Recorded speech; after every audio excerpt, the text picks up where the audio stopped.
Welcome, everybody.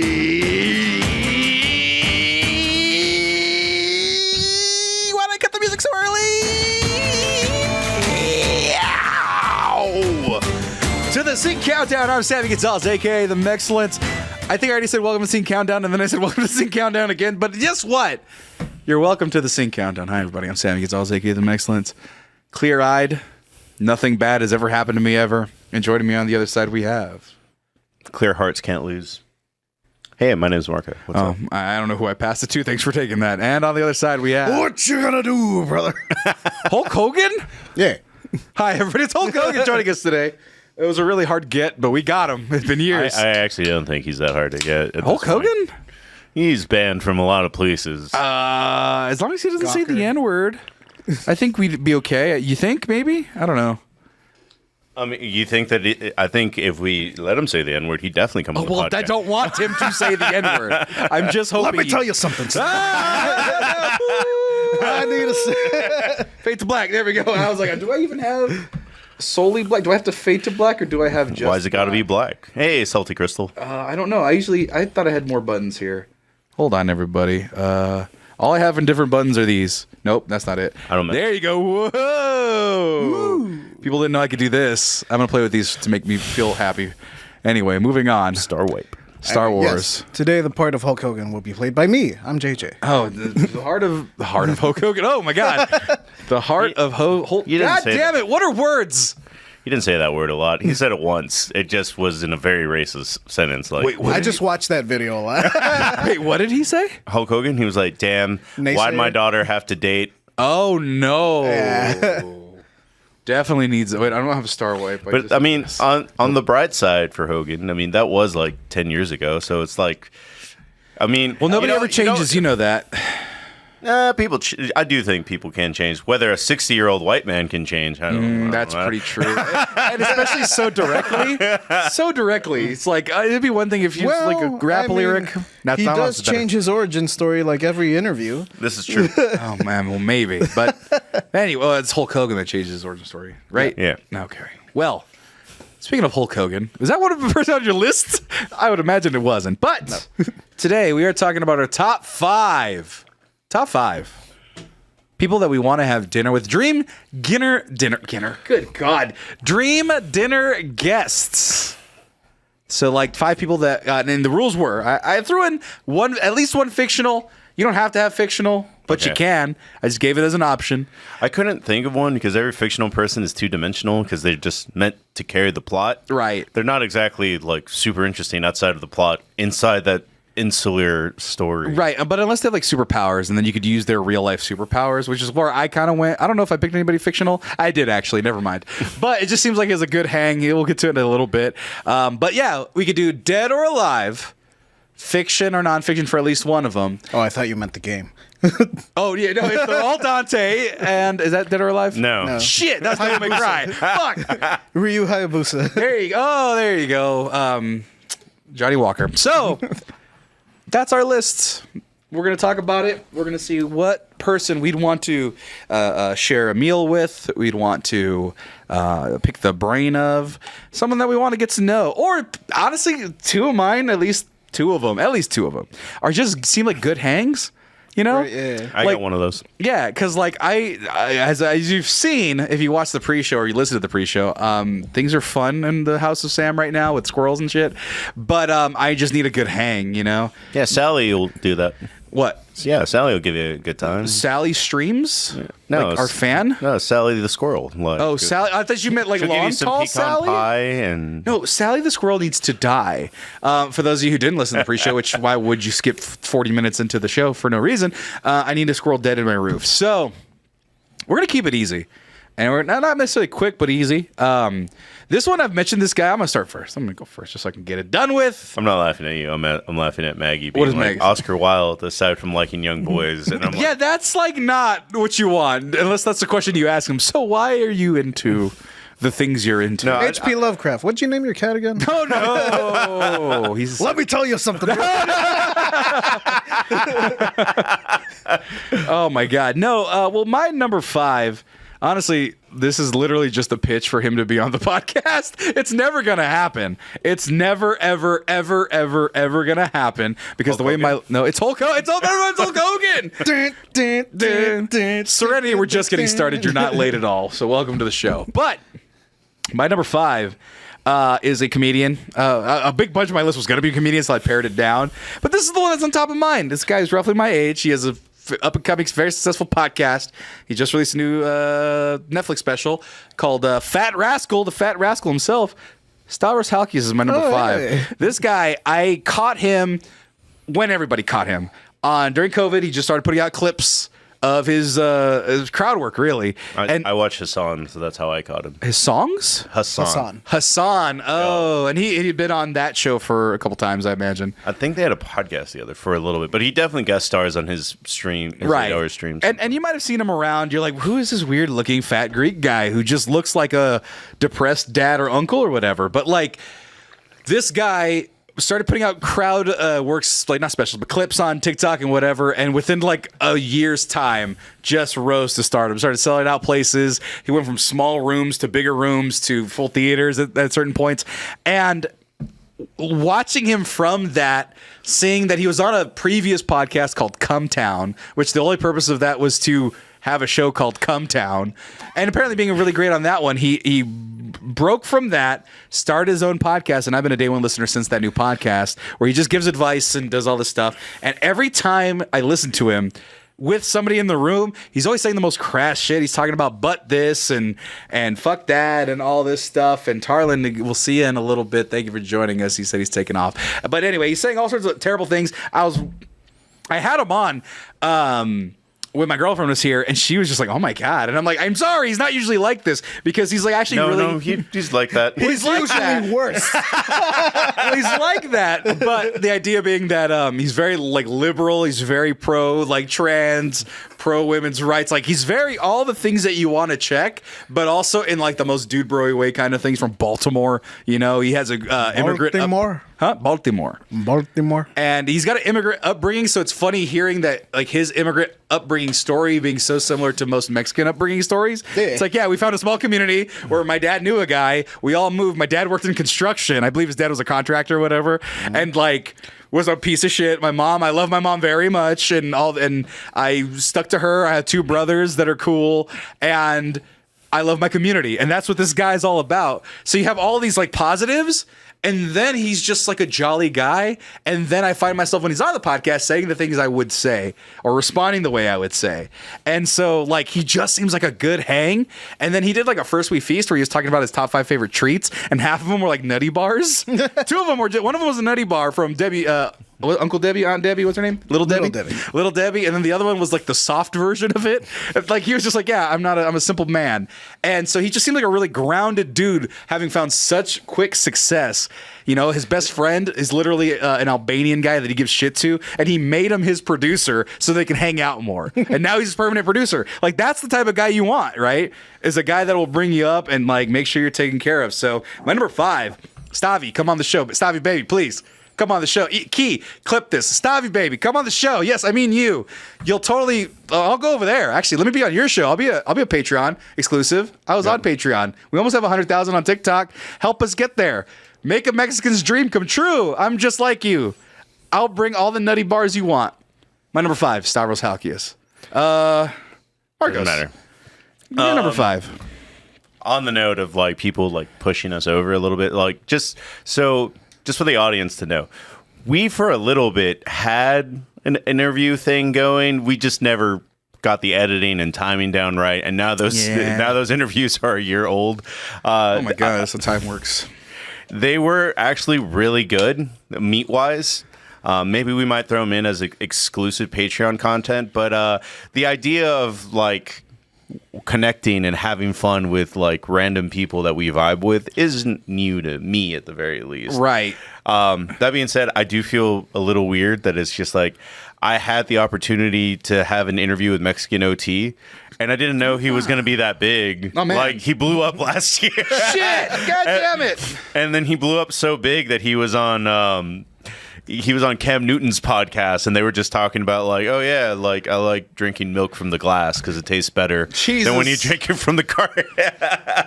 I mean, he's not wrong. Like it's really good. The only way to plastic don't cut it. Yeah, I don't know. Like he's a really cheerful stoner guy, but I mean, he's also kind of really lucky. Is that your pick? No, that's not my pick. I just thought he's a very delightful character. I love his music, but I'm also like, his parents are like, you're going to be a rapper, and then stop sending him to school. Like, he's also very lucky that he made it. Right, yeah. Hey, Mexican OT, want to be on our show? Okay, our editor, send this to Mexican OT. We'd love to have you on our show. If my parents were that supportive, I'd be like playing Overwatch professionally. I don't know. My parents were fine, and I got this, so that's how fine they were. So put that in the percentage perspective. So my number 5 is I actually just have a list of 5 names. They're not going to be in any particular order, but I'm just going to bounce off you a little bit. That works. And it's also a comedian, and his stand-up is actually pretty mid to bad. Don't tag him in this video at all. But conversationally, he's one of the funniest dudes I've ever seen. He's also very good at making people feel very comfortable. Oh, I think I know who this is. It's Theo Von. Yeah. Oh man. Look, I'm not gonna be nice about it. He's weird on me. He's weird on me. I can't get a read on him, and I don't like it.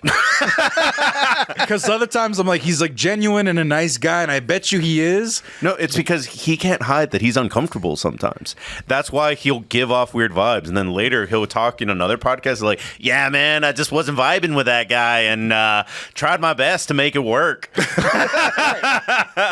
like just some of the things he says, like he's a comedian, he's gonna make the funnies. Yeah. But because he's from the South, right? Yeah. I mean, very clearly, but like when you hear his accent, right? So he's got some like Louisiana tendencies and catchphrases, and I know he means well, but sometimes he'll say some shit. Wrong. Well, he might say some shit, and I'm just like, ugh. I mean, like, so but does it's because people Stravos, like though. him. It's because people like him, though. That's how they both get away with it. I was about to say, in general, if you're confident about it and you're not actually acting on those beliefs like Mel Gibson per se. Eating sandwiches and whatnot, getting drunk, yelling at people. That was Hasselhoff. I don't know. Yeah, I don't know what I'm talking about. Both these people are entertainers. They're meant to entertain you, and that's by walking like a weird. No, Bobby Lee. Oh, Bobby Lee's pal. Bobby Lee. I'm like, this isn't Bobby Lee's pal, but Bobby Lee's pal also says things that are very. Shit! The guy from Dave. I just know he's. I watched that podcast like last night. They had Stavros on. Yeah. I do think that it is. Like, there's just that we need to accept that there is a difference between people that are actually prejudiced, racist, and all this other shit, and then that's just like people just kind of doing it for a lull. And there is punching down and punching up. Like, not Theo Von or Stravos tell anti-trans jokes and shit like that. Right, sure. right. They're not picking on anybody. They're just his thing is just like. He'll be like, I love Mexicans, dude. They work so fucking hard. They're like the hardest working people. And then he'll say something like at the end where I'm like, you almost had it. You were almost perfect. He's half Nigerian. Or not Nigerian. His family's from Nicaragua. His dad's from Nicaragua. Okay. That's not Nigerian, first of all. That was very surprising. No, yeah. I was trying to correct myself. No, but you're good.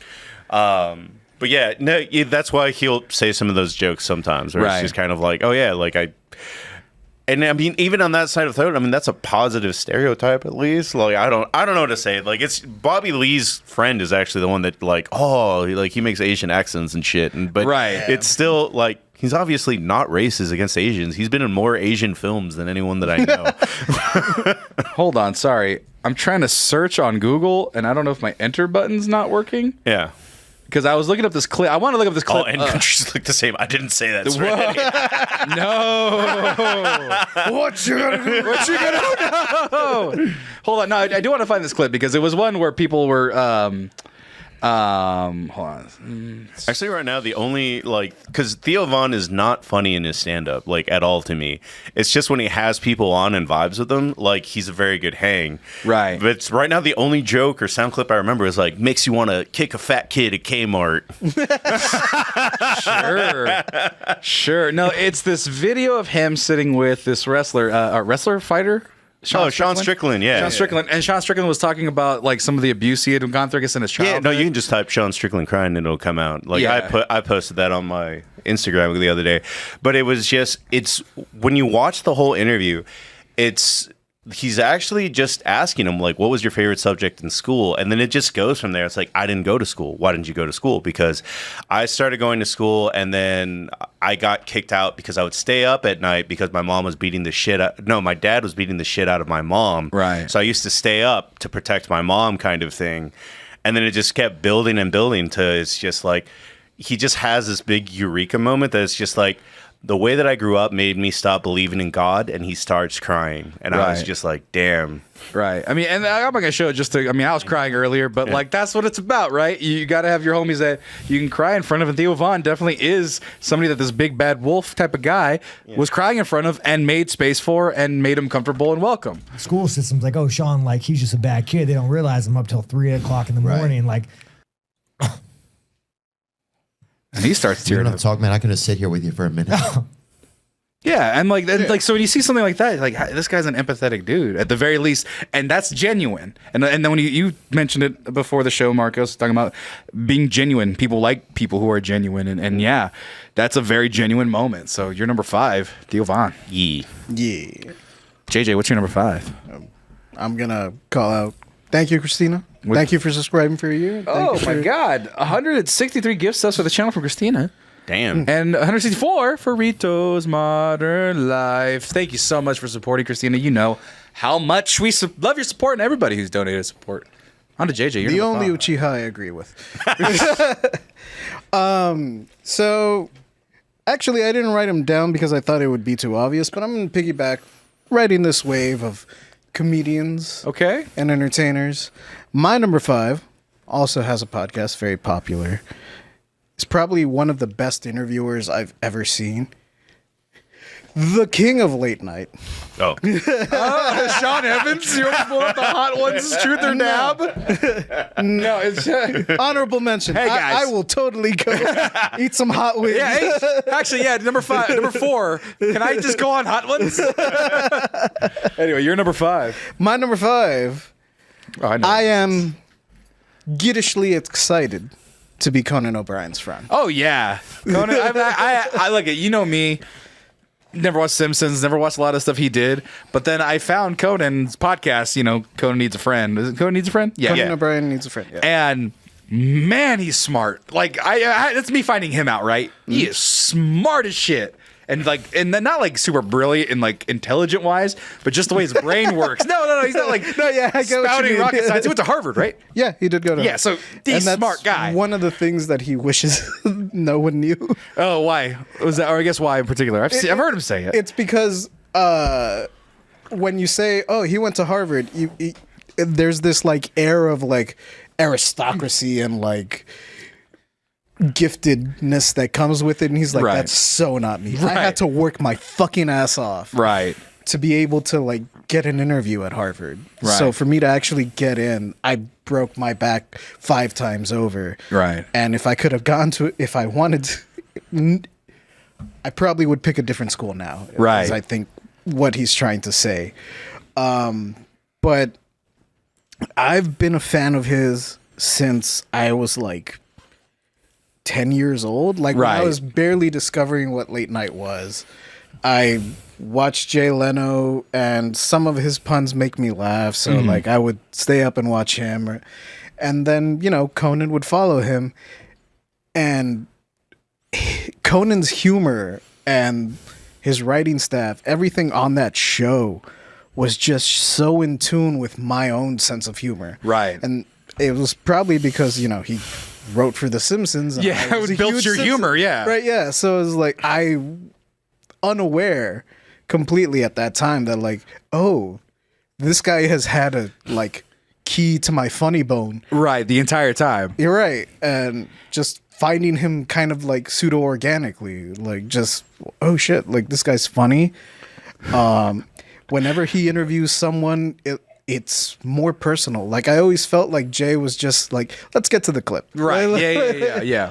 But with Conan, like Paul Rudd had this running gag for Yeah. years. It was Mac and Me, right? Was it Mac and Me? Yeah. Yeah. And he still did it when he showed up on Conan O'Brien Needs a Friend. Right, he's like, I got something to promote. And then he clip of kid in a wheelchair falling off a cliff, which out of context is insanity. But no, like, I don't even know what this clip is, but like, because I watched so much of the podcast during COVID, I believe, he has a producer friend called Sona. Yeah. And so I guess he That has was beef his with their assistant. Yeah. He's got beef with Sona's son. And so I don't even know what this clip is, but I know it's going to be funny because he's beefing with a child and because he's so mean to his fucking partners. Charlie haven't gotten any better, and I think that I have beef with Charlie. Yeah. But it's been months. When I was doing my shtick, and man, was I working it. He wasn't going for it, so I decided, all right, this isn't happening. Like, just the idea of him beefing with a 1-year-old, you know? And the funny thing is also he's my height, so He's also, yes. seeing people like freak out to how tall he is, he's my marker for how tall people are in Hollywood, because when he's towering over people, which is also very funny about him, I know that I'm as tall as him. Hold on, Conan O'Brien height. I think he is 6'4". 6'5". Oh no, getting dwarfed by the 6'4" Conan. What? Oh yeah, no, The Rock's 6'5". He must be 6'6" then, because I'm about as tall as The Rock. Rock is 6'4", and if he's that tall, that means he must be 6'5", 6'6". So, Rock, you're lying, because I was about as tall as him. He wasn't taller than me. So Yeah. And Anyway. to your point of him being smart, when he lost the Tonight Show, he gave this beautiful speech, like very well spoken. And sometimes, to be honest, when like I'm feeling down on myself, or when I just need like a little pick me up, I watch that on YouTube. really, Yeah, how long is it? I think it's like maybe 2 minutes long. It's not very long. Hold on, what is it? Was it The night Conan O'Brien speech, Tonight Show. speech? Wow, I know how to spell speech. Tonight Show. Well, I put EACH. This one right here, this first one, monologue. No, maybe try Conan O'Brien on cynicism. Nobody in life gets exactly what they thought they were going to get. But if you work really hard and you're kind, amazing things will happen. I'm telling you, amazing things will happen. I still get choked up watching it. Oh, I mean, I would if I wasn't already crying, but but no, I mean, we'll see. I'll try to listen, Conan. You're still alive. You're not dead or anything, but I'll still try. No, I want to be his friend. Conan O'Brien. I'm filled with girlish glee. Key edit this. Conan O'Brien, put us on your podcast. Everybody who has a podcast, put us on your podcast. Will be really fun. You can put us on the Patreon. Joe Gira, I did love Craig Ferguson. Oh, Craig Ferguson was dope. My dad actually liked Craig Ferguson out of all of the late night hosts for the longest time. But that's your number 5. My number 4 is very easy. We're going into the world of fantasy. This is my only fantasy pick. Only one allotted. Pegasus fantasy. I don't know what song you're talking about, but I'll go with it. I'll definitely go with it because my number 4 is a good hang already. I don't do. This is actually not even like a dinner. This is more like we eating snacks on a hillside because I saw it.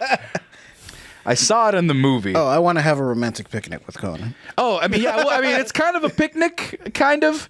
But the guy. Oh, yeah. Maybe the musical cue for those of you who are in tune with the musical cues. We'll pick it. My number. Master Seagal.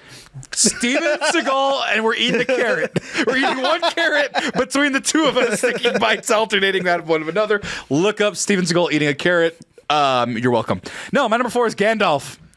I want to fucking smoke a pipe weed with my buddy on a hillside. Finest weed in the South Valley.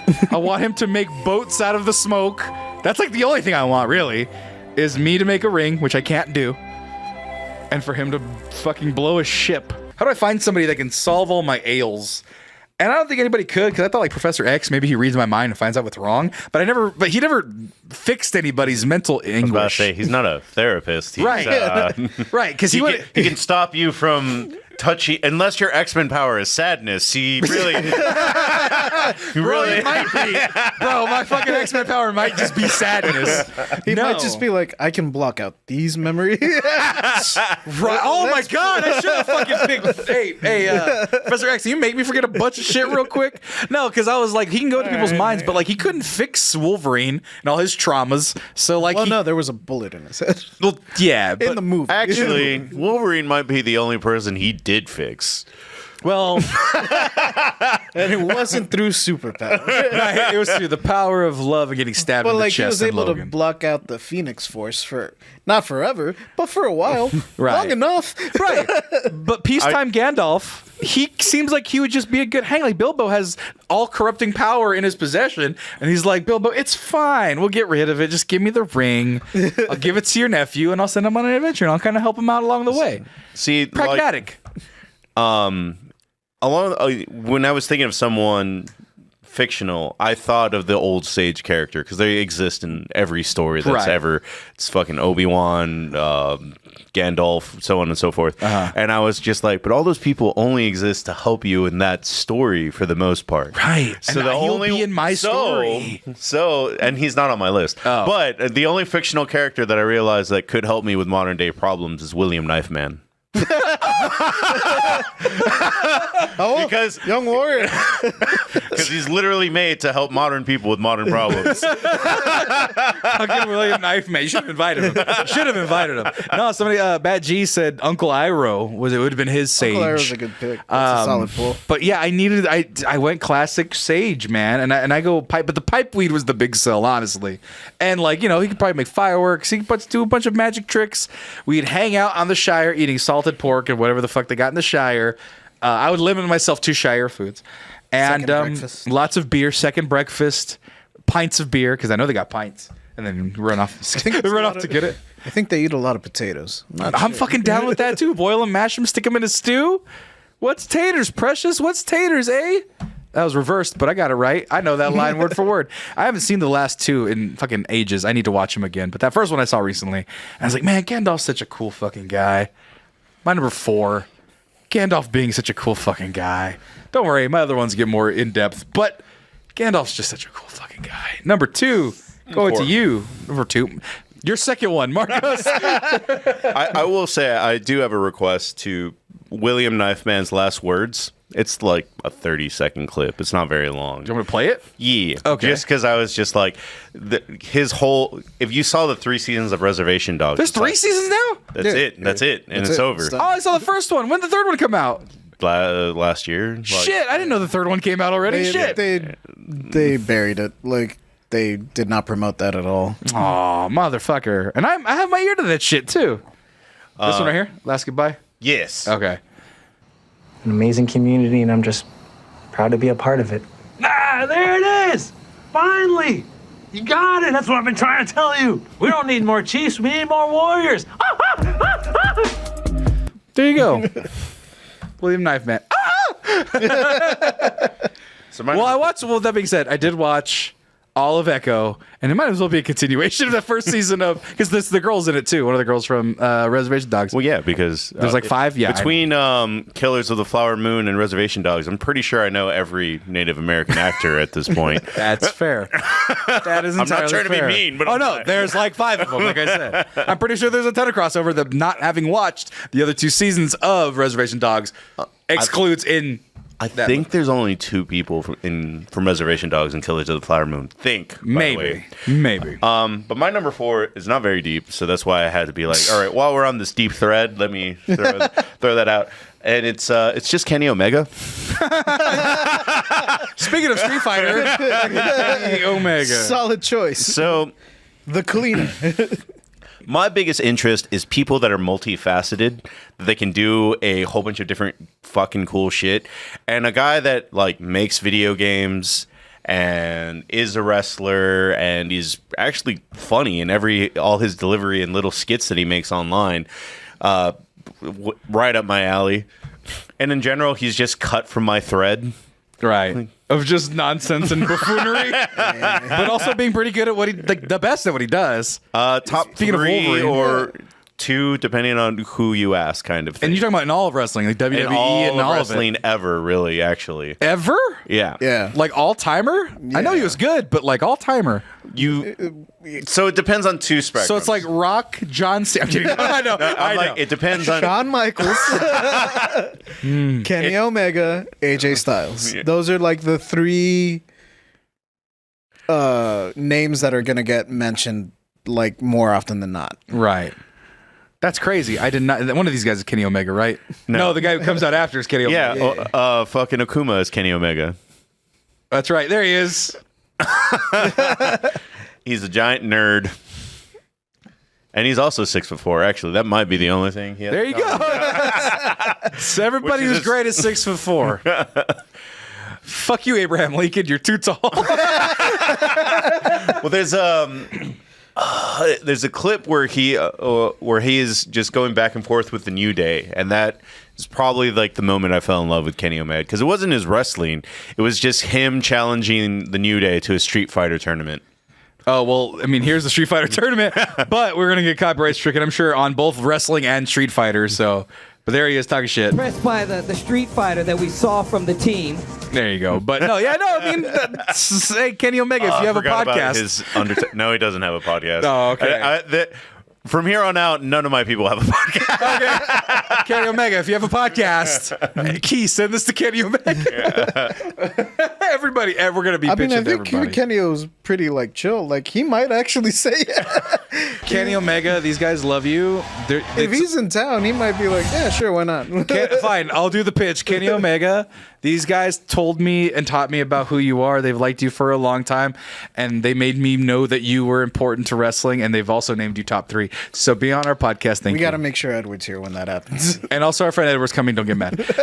But your number 4, your second one, is Kenny Omega. Yeah. With spirit of William Knifeman in the background giving advice.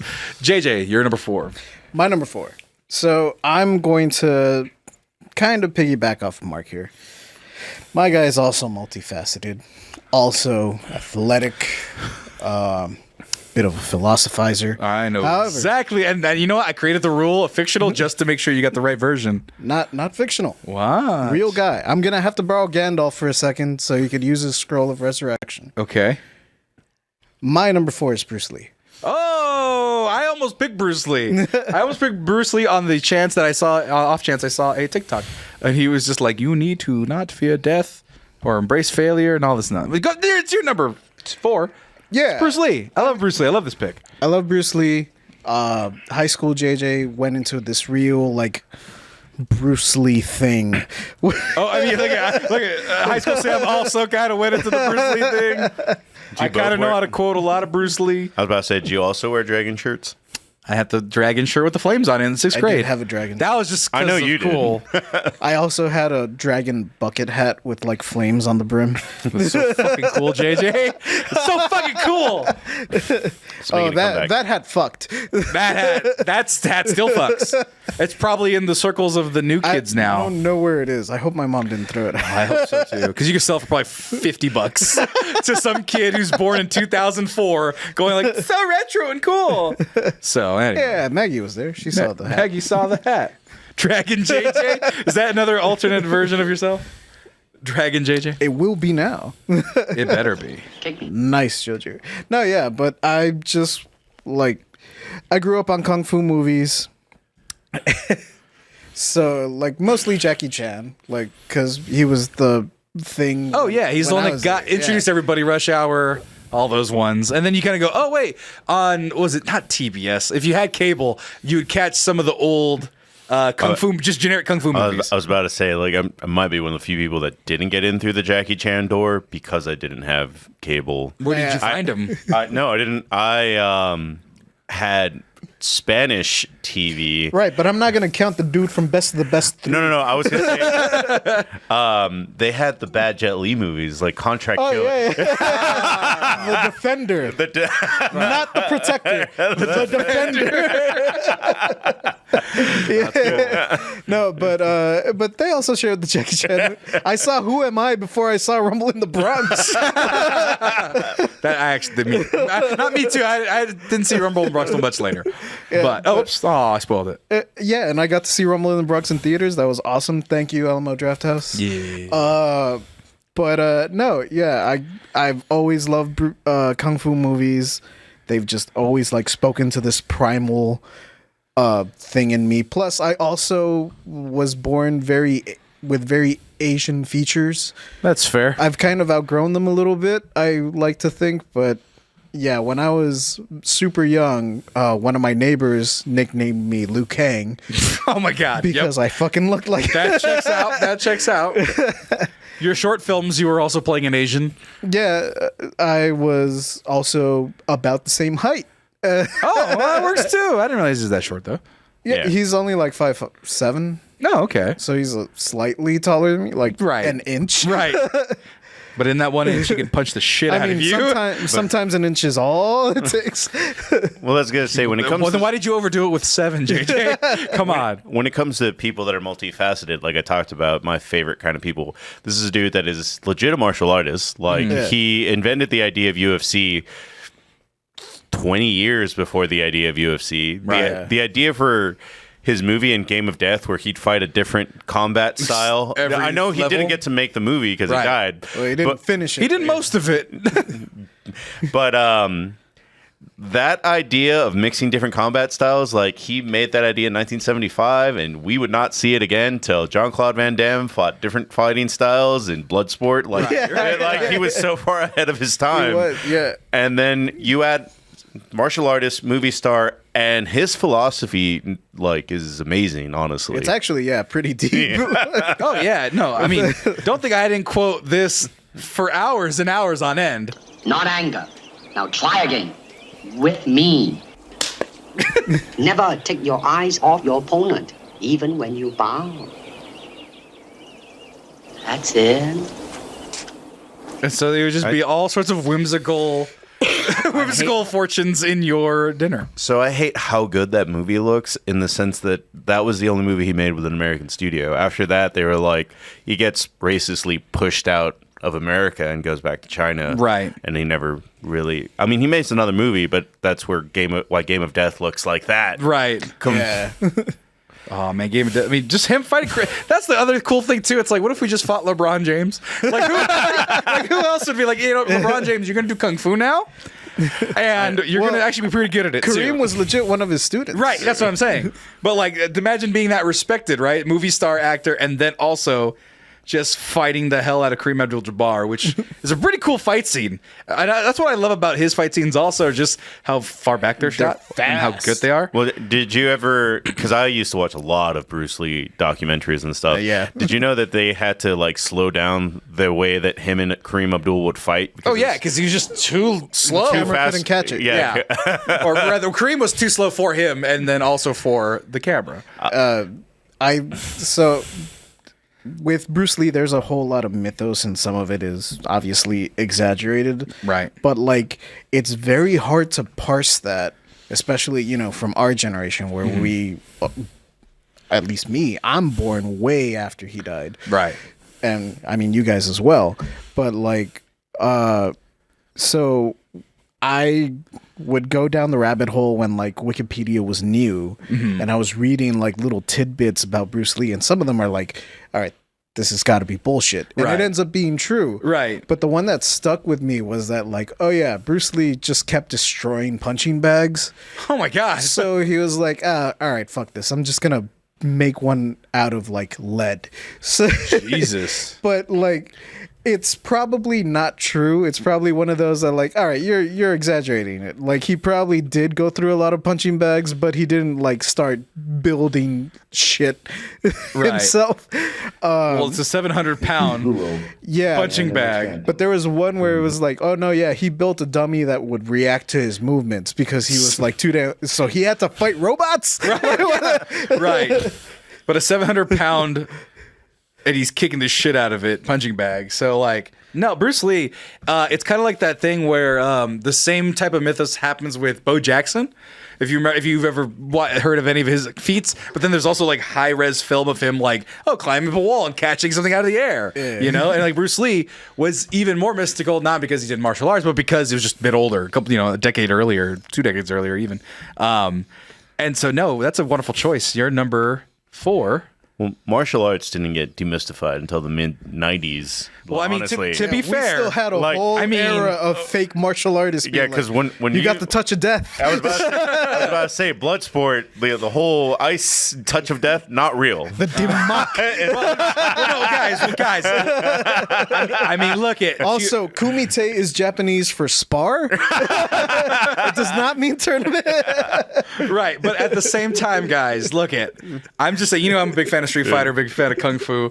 I'm just saying that I don't see a bunch of women in downtown Los Angeles spitting fire and stretching because they know yoga. That's all I'm saying. Well, the mystery is still there a little bit. There's so many articles I read about early UFC that they were like, someday, like really soon, UFC 3, we're going to see a fireball. Like, I just know it. Just some guy's going to come down from a mountain and be like, it's time. It's going to be Dalsim. And he's like, yoga fire. Yeah, that tracks because, there was a bunch of fake martial artists that would be like, I'm using like my psychic ki. Oh my God. To like, hua, hua. Hold on. Fake Steven Seagal is kind of like that for real. Hold on. No, JJ, you pulled up one of my favorite clips of all time. Hold on. Martial artist gets trucked. There was a guy who was, oh my God, truckered. What's going on here? There was a guy that said he had force fields. Like he could make force fields. And he could block your shit. And he could block your shit. Hold on. Fake martial artist, force field. Yeah, Let's see if I can find it. All of his students try to like jump on him. Yes. So this guy's like, I can make force fields, and all you got to do is take your key and just put it in front of you. Focus it in front of your body. So what I need you to do is I need you to start creating it, put it in front of your body, and I'm going to run full speed at you, and you're going to be able to stop me. And you're a middle-aged woman who's paying me lots of money. Pull the energy in. And I'm going to let you watch it. Pull it down. And then they got fucking Goldberg. More power. More power. Good. Doom, doom, doo, doom. Doom, doom, doom, doom. Hold on, let me skip ahead. Oh, shit. So the dude that was crying in the Theo Von skit, Sean Strickland, he'll just show. He actually might show up on this podcast if we invited him, kind of thing. But the Detroit police guy invited him to do a defense thing with him. The guy with the fake guns, and he's always like, all you gotta do is just grab the gun and twist the rib and do this and that, and you're fine. Sean Strickland didn't play along, so it was just like, oh, if somebody punches you, you do this, and he's like, what if I just did that? And he just like meant to like just kind of toss him a little bit, right? But he threw him straight into like the display case filled with guns. And then afterwards, he was like, and it's like, no, bro, we were in the middle of a demonstration, and you said I could do it, right? Like you're just full of shit, right? Hey, well, you know what? These guys that I mentioned earlier about the key is real, man. Look at this lady.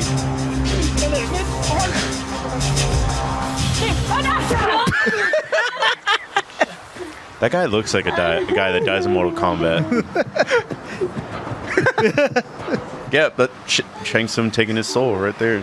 Nah. You see, the thing is, nobody did this fake seizure to all the power consume me. Hold on, I just want to just do this real quick. She's got the same thing as Itadori from Jujutsu Kaisen. Like her cursed energy is delayed. Hold on, let's see if can I go one frame? Nope, just her broken tailbone. Bam! Hold on, play it. Look at that bacon. Golly! Sweet tackle. Fucking Ray Lewis, dude. And then she's just crying. It's not even funny. It's just crying. I mean, it's a little funny, but that's your number 2. My number 3. Well. My number 3 is actually a real answer. And this one, here's the thing. The reason why I'm asking it and want him to be my number 3 is because I don't think I'd like him. Correction, I like him. Mm-hmm. I don't think he'd like me. I don't think he's a guy who likes other people that aren't in his world and in a circle, and I don't know if I'd be able to breach that. But he's a cool guy, and I would make him make the food because he's trained to make the food. And he has a lot of movies that I enjoy. He started one of the biggest franchises in cinema history. One of the best Christmas movies of all time. I think you can finally figure it out with that one. My number 3 is John Favreau. No, not John. Bruce Willis. He can't have dinner anymore. Aww. I mean, he can. It's all mashed potatoes, okay? I was about to say, he just won't say much. No, it's not Ronald McDonald. Ronald McDonald did not make any films other than Mac and Me, which was not one of my favorites. And you do seem like someone that would get along with John Favreau. I thought you were going to name someone like in a completely different alien circle. No. That dude's a fucking nerd like us. Right, but like he always seems like he seems a little like abrasive. There you go. Like if you're not on the same page as him on certain things, I think he comes off as a little abrasive. I watched the Chef show like religiously. I love that show. The movie Chef, Iron Man 1's fucking amazing. Elf is the movie I'm referring to. Like, and then he's Joe like Jarrett's guess. Emerald Lagasse. Bam, bam. No, I love John Favreau. I like all the things that he's in, and he just seems like he's the one creative guy on my list. So money, baby, and you don't even know it. Right. What? Is that what he says? No, that's what Vince Vaughn says to him in Swingers. I did not watch Swingers. Oh, but well, I caught him later where he didn't do all those weird other movies where he's like Swingers is actually pretty good. He was a football player in what is it, The Longest Yard? I think like he's just like in random spots. I didn't know he was an actor before. I didn't know he was in The Longest Yard, and I've seen that movie like 3 times. Yeah, he's a football player in something. I forgot what it was though. Hold on, let's see. John Favreau. Oh, he's in The Replacement. Oh, that's what it was. That's what I watched. I love that movie. He's the SWAT guy. Yeah, it is The Replacements. There you go. Yeah. Yeah, and like it not look like the guy that we all know and love, but it's the guy that we all know and love. And that's what I'm saying, right? He has this big career in movies, and then he does the Chef show, becomes a pretty good damn cook chef altogether because he's friends with Roy Choi and all those other guys. And yeah, he was in Ben Affleck's Daredevil as Foggy. That's right. Shit. He was fucking Foggy Nelson. I've actually never seen Ben Affleck's Daredevil. It's not very good to my recollection. I like Michael Clark Duncan and everything he is in, though. But anyway, yeah, he just seems like a cool guy that I could get along with, that I could actually pick his brain about creating, and I would really want to, because it's not like he's this uber smart, over intellectual guy. He's not making real super deep movies, but every movie he makes has a lot of heart and soul to it, and has a lot of like the writing's always well done, the characters are always well meaning but flawed, and I'm like, how do you get to some of these places that you go to? How do you figure out some of these things, like?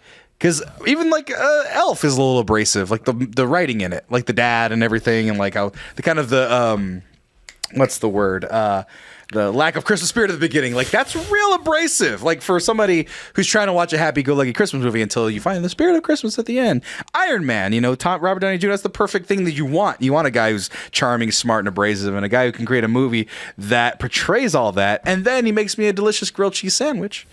And whatever other food that he so desires, I try it. He seems like a cool guy to talk to, and he keeps good company. Like all the people that he hangs out with on that show all seem like cool people that I'd want to hang out with too. So I want John Favreau to cook me a meal and hang out with him, and I think it'd be a good time. Nothing in particular, but I was like, I want someone creative, and that was the first person I could think of that was still alive, one, because I didn't want to use too many of my dead picks, but two, that I actually like just about everything he's done. So my number, that I've seen anyway. So my number 3 is John Favreau. Marcos, we'll pass it now to your number 3. So my number 3 is also a jack of many trades. He came in, the first time that I really experienced him was in a movie that'll teach you everything about how to live right, and that's Predator. So it's Jesse the Body Ventura. Slice your chest in front of a battle. Jesse the Body Ventura.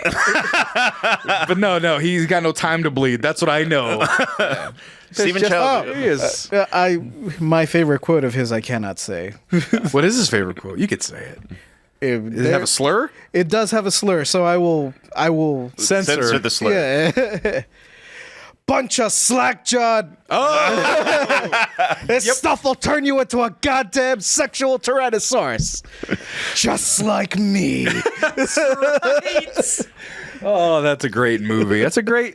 But no, this guy character. was literally one of the first Navy SEALs that have ever existed. He went through BUDS before it was called BUDS. Got out of it, became a Hell's Angel for a little bit. Sure. After that, became a wrestler for a little bit. And he was damn good at it. Tried to unionize the WWF. That's pretty fucking tight. I did not know about that. Yeah. Yeah, he tried to unionize them, and then when Hulk Hogan ratted them out to Vince, Vince, let me tell you something, brother. That goddamn Jesse the Body Ventura trying to unionize. he was like, well, all right, Vince, if these guys are too dumb to stand up for themselves, I'm just going to go be an actor where they have a union. Right. Right. And there you go. If you watch this podcast, it's Jesse Ventura and Theo Vaughn. So there you go. Go watch that later. Oh, Theo Vaughn, successful governor of Minnesota. That's right. Is he liberal or Republican or what is he? He was a libertarian, but he's also always been a libertarian with sense, and that's kind of where I subscribe. Yeah. So like when it came to COVID, he was like, yeah, bro, you're a fucking idiot if you're just not trying to help your fellow man kind of That thing. works. Also, ceasefire in Gaza now. They're 2 months ago. So, still all right. He's got really good instincts, bro. Right. He was pro-gay before Joe Biden was pro-gay, like in the 90s. I don't know. I don't know if Joe Biden's pro-gay now. Let me tell you something. Gay people are okay.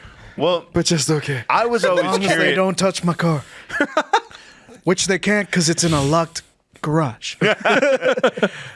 Which I've always been curious about this because this is the quote for why he is so pro gay rights. It's like, well, I worked with gay people in the WWF and they had to keep their whole relationship a secret the entire time. And to the point where when one got injured, the other one could never visit him because only family can go to the hospital. Right. And I was like, damn, I wonder who that was in the 80s. I'm about to say, who was gay in the 80s? They never said it. And he's too much He's also a bro. He's also good at keeping secrets. So anything you said to him at dinner would be in confidence. Yeah. Minnesota, he passed the like in all the United States for some fucking reason. Minnesota is the only place with light rail because of him. And now he's just like everything about Trump and everything, and he's just like fuck it, and he just moved to Mexico where he just chills on a ranch. There you go. That's you know what? That's a pretty good dream right there. Just when I thought I couldn't agree with him more. No kidding at all. Jesse, the Body Ventura is your number 3. You're number 3. JJ, you're number 3. Did you actually write it on your hand? Yes, I did. Oh, I don't know. I thought it was just you. Like, oh, he did. Oh, I thought you were playing around a little bit. That was a bit. I literally couldn't see any writing on your hand. I thought you were just like, I'm number 3. So, damn. All right, I'm gonna make a tough call here. I'm not completely removing this person from my list, but I'm gonna skip over him. Okay. Because we've been talking about a bunch of manly men doing manly things. Was it bumping me? I didn't know that was a quote. Your brother who did it. Yeah. It was like, was it? It was Biggie. Manly men bumping meat. What was it? Beefy men bumping It was beef? meaty men bumping meat. Meaty men bumping meat, which I didn't realize a real wrestler said. Yeah. I thought your brother invented it. But go ahead. But I am a fan of the funny books. Yep. The comics, if you will. If you will. I won't, but go ahead. I'm kidding. Dusty Road, baby. He's not. No. But maybe. Sergeant Slaughter's in comic books. Is it Sergeant Slaughter? It's not Sergeant Slaughter, Okay. and he's not a wrestler. Although he might have drawn some of these comics. My number 3 has got to go to Jack the King Kirby. Who is Jack the King Kirby? Jack the King Kirby. I know Jack Kirby. I don't know Jack the King Kirby. There's a reason they call him the King, baby. Oh my god, he makes a lot of spots. Yeah, he drew Thor. He drew the Silver Surfer. Black he Panther. Drew Galactus. He drew Darkseid. All the New Gods. So much of my youth and my modern mythos, Right. the American mythos that is comic books and superhero comic books in particular, was brought to life by Jack Kirby. Right. And did you read a lot of comic books, like physical comic books? no, I couldn't because of where I grew up. There just wasn't a place to buy them. Right. So I couldn't read them, but I grew up watching Spider-Man and His Amazing Friends in Right. Spanish, and I grew up watching X-Men once we got cable, or once we got Fox, because it wasn't technically cable. Right. But for us, it was, because we're broke as shit. Fair. That's fair. It's totally fair. By which I mean the entire county is broke as shit. We don't have a Fox affiliate. We have to piggyback off of San Antonio. Hey, it works. Whatever works, baby. But so much of, like that modern day mythology that I grew up loving and, influenced by was drawn by Jack Kirby. And one of my favorite stories of Jack Kirby is that, he was Jewish, as were a lot of the comic book authors of the time and artists of the time. Right. But there was one time he fought in World War II, just like a lot of boys did back then. But there was one time when a couple of neo-Nazis went over to the Marvel office and they were asking for Jack Kirby. And the front desk managed to shoo them away a few times, but finally they're like, all right, I guess we'll just have to humor them. Right. And so front desk, calls up to Jack's office and she's like, yeah, there's a couple of neo-Nazi gentlemen here that want to talk to you. And being a World War II veteran, he's like, tell him I'll be right down. Right. Yeah. So he finishes up whatever he was working on, maybe a Spider-Man comic, maybe a Thor comic, undoes his suspenders. Right. Rolls up his sleeves, takes the elevator down. He's like, where are they? Right. I'm about to fight the Nazis. Let's fucking do this. Look, I may be hired as an artist, but that doesn't mean I can't take out the trash every once in a while. God damn it. Are you happy he's finally getting his due after Stan Lee passed away? Because Stan got so much of the accolades Stan for so did long. get a lot of the accolades, and he was the one that I had to bump, because I still would want to talk to Stan. Right. Was Stan Lee there on your list? He was, but I can put them there. You can watch tape. Excelsior. There you go. Stan was so genuinely him. Like, there's this quote from Kevin Smith that I love about Stan Lee, where it's like, you go and you talk to anyone in the world and you ask them, like, what did you want to be when you grow up? And they might say it like they might be a senator now, and their answer will be like, I wanted to be an astronaut and I never made it, blah blah blah. Right. But like, if you were to ask Stan Lee at any point in his life, what did you want to be when you grew up? Right. His answer would have been, I want to be Stan Lee. Shit.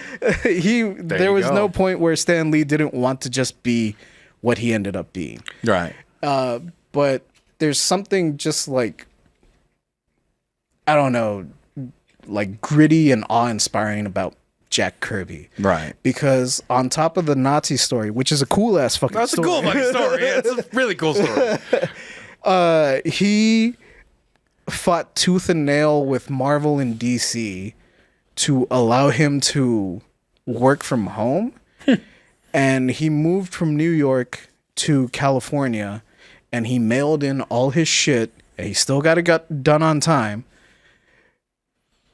Just because I think one of his kids had asthma, and the doctor told him, like, look, there's no cure. Like, right. It's only about management.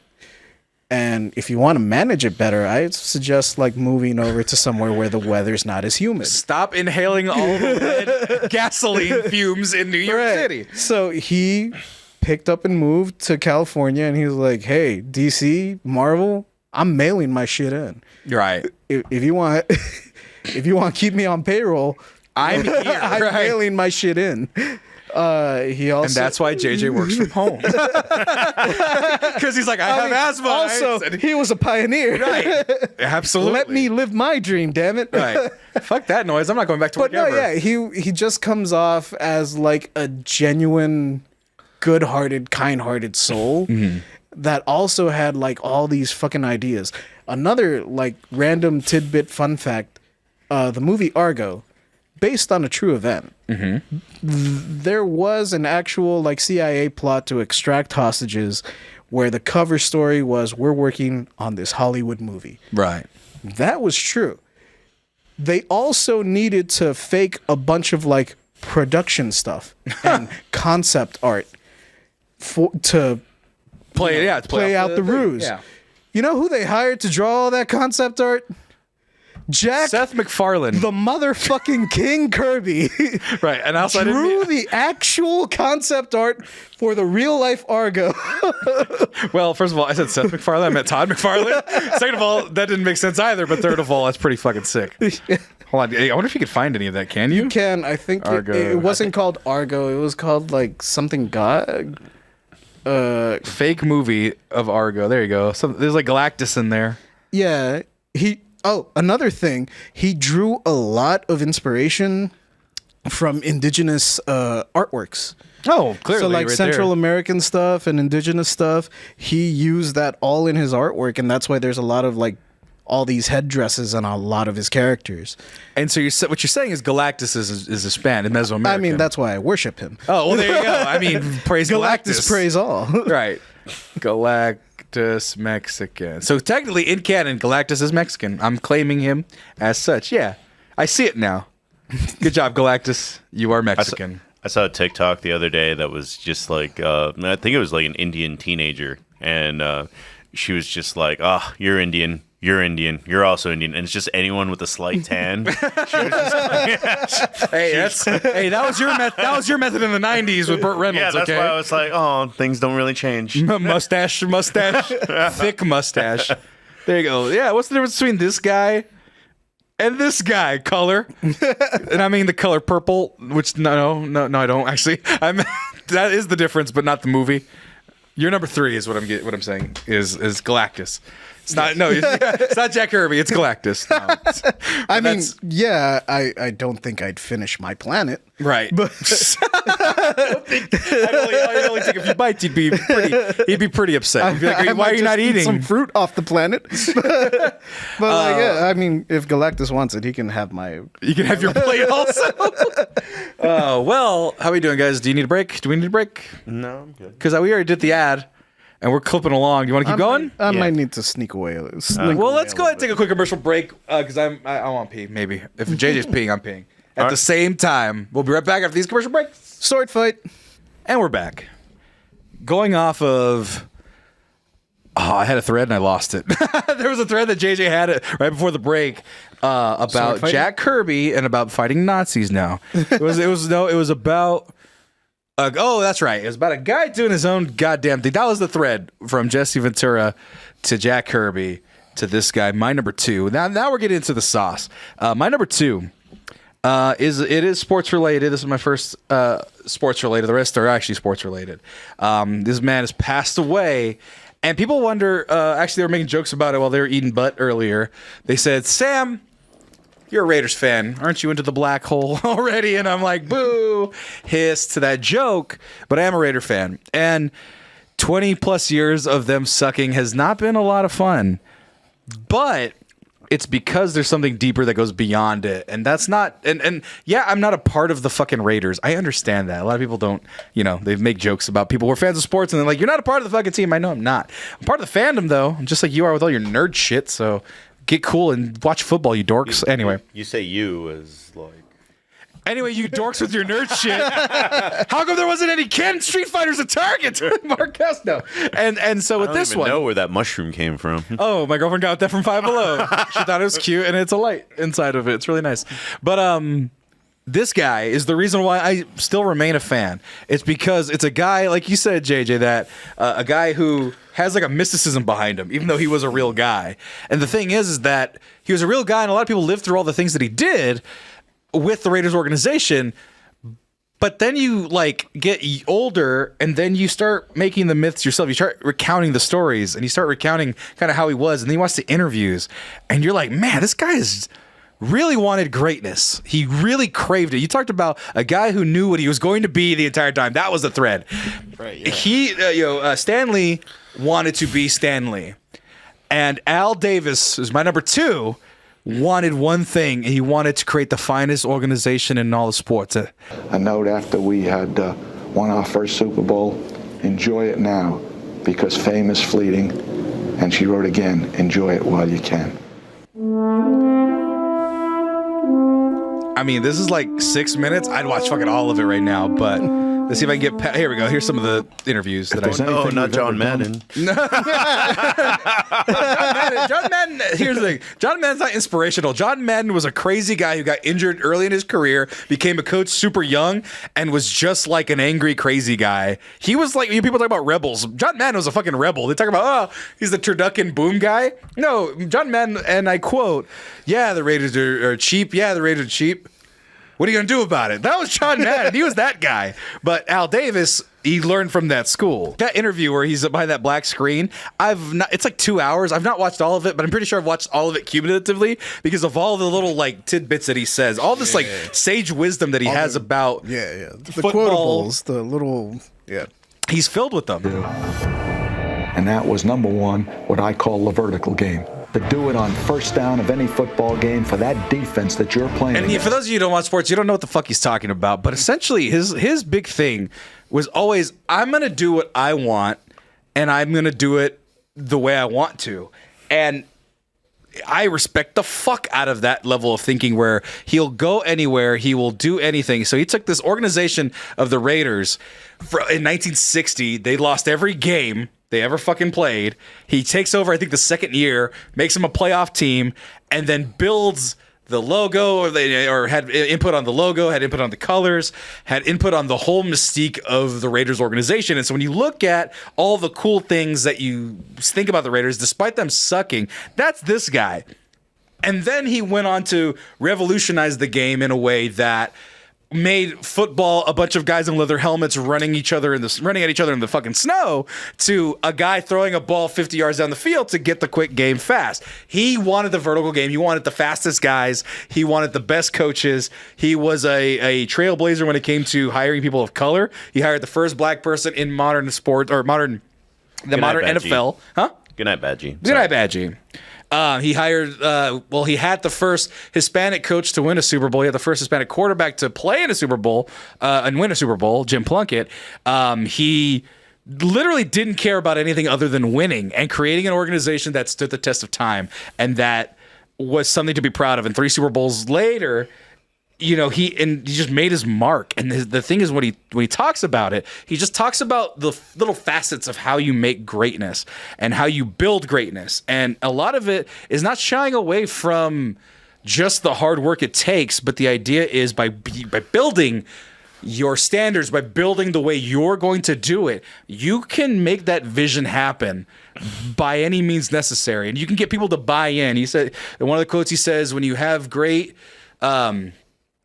coaches, and then you have great players, and then it's in here somewhere, I'm sure. We wanted the best players. We weren't interested in who they were or exactly where they came from. Also, he sued the shit out of the fucking NFL so that he can move to Los Angeles because they wouldn't make him a stadium in Oakland. So he's like, I'm going to just fucking move because there's more money revenue to be had. And they said, no, you can't do that. You need to have the agreement of all the other GMs in the league. And he goes, no, fuck that. Fucking watch me. Fucking watch me. This is an antitrust suit that I'm going to do, or anti-monopoly. And then he won. Was there in Los Angeles, didn't get the stadium that he wanted, then moved back like a decade later. And the thing was that laid the groundwork for a bunch of other cities fucking moving and making a ton of money. That's where you get the Oilers moving to Tennessee. That's where you get all those other ones in the 90s and 2000s, all those moves. That was because you could make a ton of money moving to bigger markets. That's why moving to Vegas was such a big move, because that's a bigger market. Then you moved, and that's why a lot of the teams now, they're like looking to go to like Mexico City. They're trying to go to London because those markets are so big. And it's because of him. A lot of the things in the NFL that you love is from Al Davis. So I wish I had better clips of him just doing his thing, because the other clip is this one right here. But I don't know if it's a song, because sometimes there's like corny Raider raps, as you can see. But sometimes we weren't looking for first downs. There you go. Hold on. What we want. I just want to do where he's talking about like the will to win, just win, baby. Just win. There you go. The flame that would burn brightest here is the will to win. The flame that would burn brightest is the will to win. God, that's so fucking cool. Yeah, it's fucking great. I can watch the footage all the time. My number 2, it's fucking Al Davis, baby. Your commitment to excellence, you say. Yeah. That sounds familiar. Never heard of it. Well, I mean, check out our sports podcast on Tuesday. Get Loud with Stroud. Boo, boo, it's ACL. Boo. That's Tommy's guy. Boo! Actually, I was going for them in that last game. It was fun. But yeah, that's my number 2. It's Al Davis. Just win, baby. I killed JJ. Jay, hold on. Well, hold on. I'm gonna say, hold on. I teed it fucking up. Davis quotes. Hold on. Let me get some of these quotes. Let me just get fine while you're recovering. I'm good. Some of these quotes real quick. Just win, baby. The fire that burns brightest. We would rather be feared than respected. You don't adjust. You just dominate. That doesn't make much sense, but I love it. I had a dream someday that I would build the finest organization in professional sports. They said you had to take what the defense gave you. No, we're going to take what we want. The quarterback must go down, and he must go down hard. We all know time never really stops for the great ones. It reaches out and wraps them in a cloak of immortality. Tell me that's not a wrestling fucking quote right there. That's fucking cool as shit. Aside from the will to win, my commitment to excellence, the fire that burns brightest in me is the great love and enthusiasm that I have and had for the game of football and for everyone and everything connected with it. I love the game. I love the league. I love my team. God damn it. If only I could love things as much as he did. Marcos, you're number 2. So your number 2 is somebody that kind of paved the way of that you think and is very quotable and basically is a foundation to what Sammy is. Right. That's what my number 2 is. But it's a selfless discipline about how you have to go out there and work every day and try to better yourself and always explore. Have a natural curiosity. Is it goddamn Socrates? No. Okay. Yeah. Well, that would be a pretty cool dude. But no, this plucked chicken isn't a man, Socrates. That's Diogenes. My bad. It's just dinner. Caught myself. So there are a couple of old philosophers and writers that I would probably like to have dinner with, but my overall idea is that the average person today knows all those things. Right. Like, I always thought that it was funny that people were always like, oh, Marxism is so bad. I'm like, Karl Marx was just a sociologist. Right. And he really didn't say communism is the way. He said there's people that have stuff and people that have not stuff. That's basically right. Do you has? He was the first meme. Do you has cheeseburger? I mean, so far I can't argue with that. Right. I can't. And he says that eventually there would be a revolution because people that do not has would like to has. Oh, I want to has. All right. All right, that was just a fucking lucky guess. So I mean, it's not exactly. Is it Karl Marx? Yeah, no, it's not Karl Marx. I'm going down the. You got to fucking meander, so I'm meandering. Fine, my number, but in general, it's just like some of those people that were really deep thinkers. Like, yeah, it would be cool to bring them today and ask them some shit. Mm-hmm. But the average modern thinker today is just like, hey, man. Socrates is pretty cool, but he didn't even know Asia existed. You have to explain Asia to him first. Hold on, there's Asia. What's in Asia? Wait, why are you not speaking Greek? Wait. You mean to tell me these people fight each other by kicking? You're not just rubbing each other in oil? They don't just strip down naked and then you show him Kenny Omega and he's like, each other. I get Kenny Omega. I'm just saying, the average 4-year-old knows what a kangaroo. The average person in 1865 probably didn't know what a kangaroo is. That's pretty hilarious when you think about it, actually. Fun fact, that the name kangaroo is the Aboriginal word for I don't understand. I hate Totally that. I believe it. But I believe it. But anyway, I don't know if that's actually true.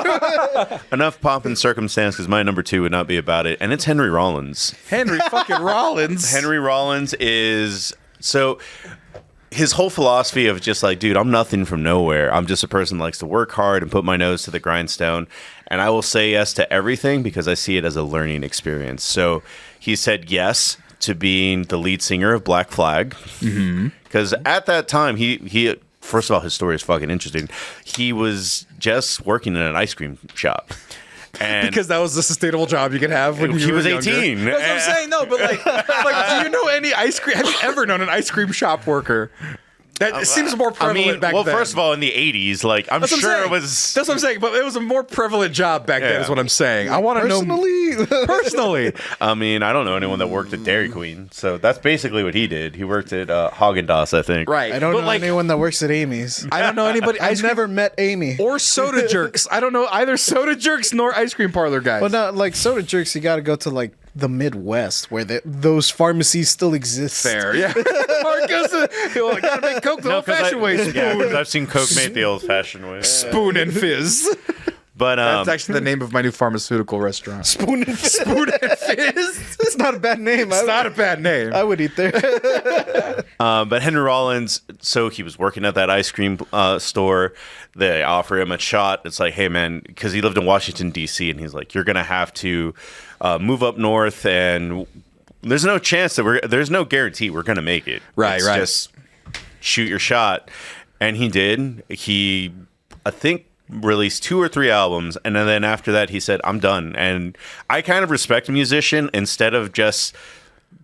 like burning out. No, the other way. Instead of just like, oh, here's 9 albums that sound exactly the same. He was like, I'm out of things to say. I'm gonna be 100%. Oh, I thought you meant like performing still to this day. No. This. Well, that's a good example of like it's you should very have sad. Stopped before. It's very sad. But Henry Rollins went the other way and was like, I'm gonna do something else. And it was funny because something else was a mixture of acting, like. He came out in one of the most badass action movies of all time, Heat. Okay. Yeah, he's in the... Damn. Damn. That is a bro-ass movie. That is. And then he kind of, in a way, became like the 90s version of a podcaster. Just because he would do every guest spot on VH1 to just be like, hey, tell us about the punk scene. What's your opinion of this music? And he'd be like, sure. That's right, yeah. And then he wrote newsletters and stuff like that. His political mindset of just he always hates people that like Trump and Bush that are always like they feel like they deserve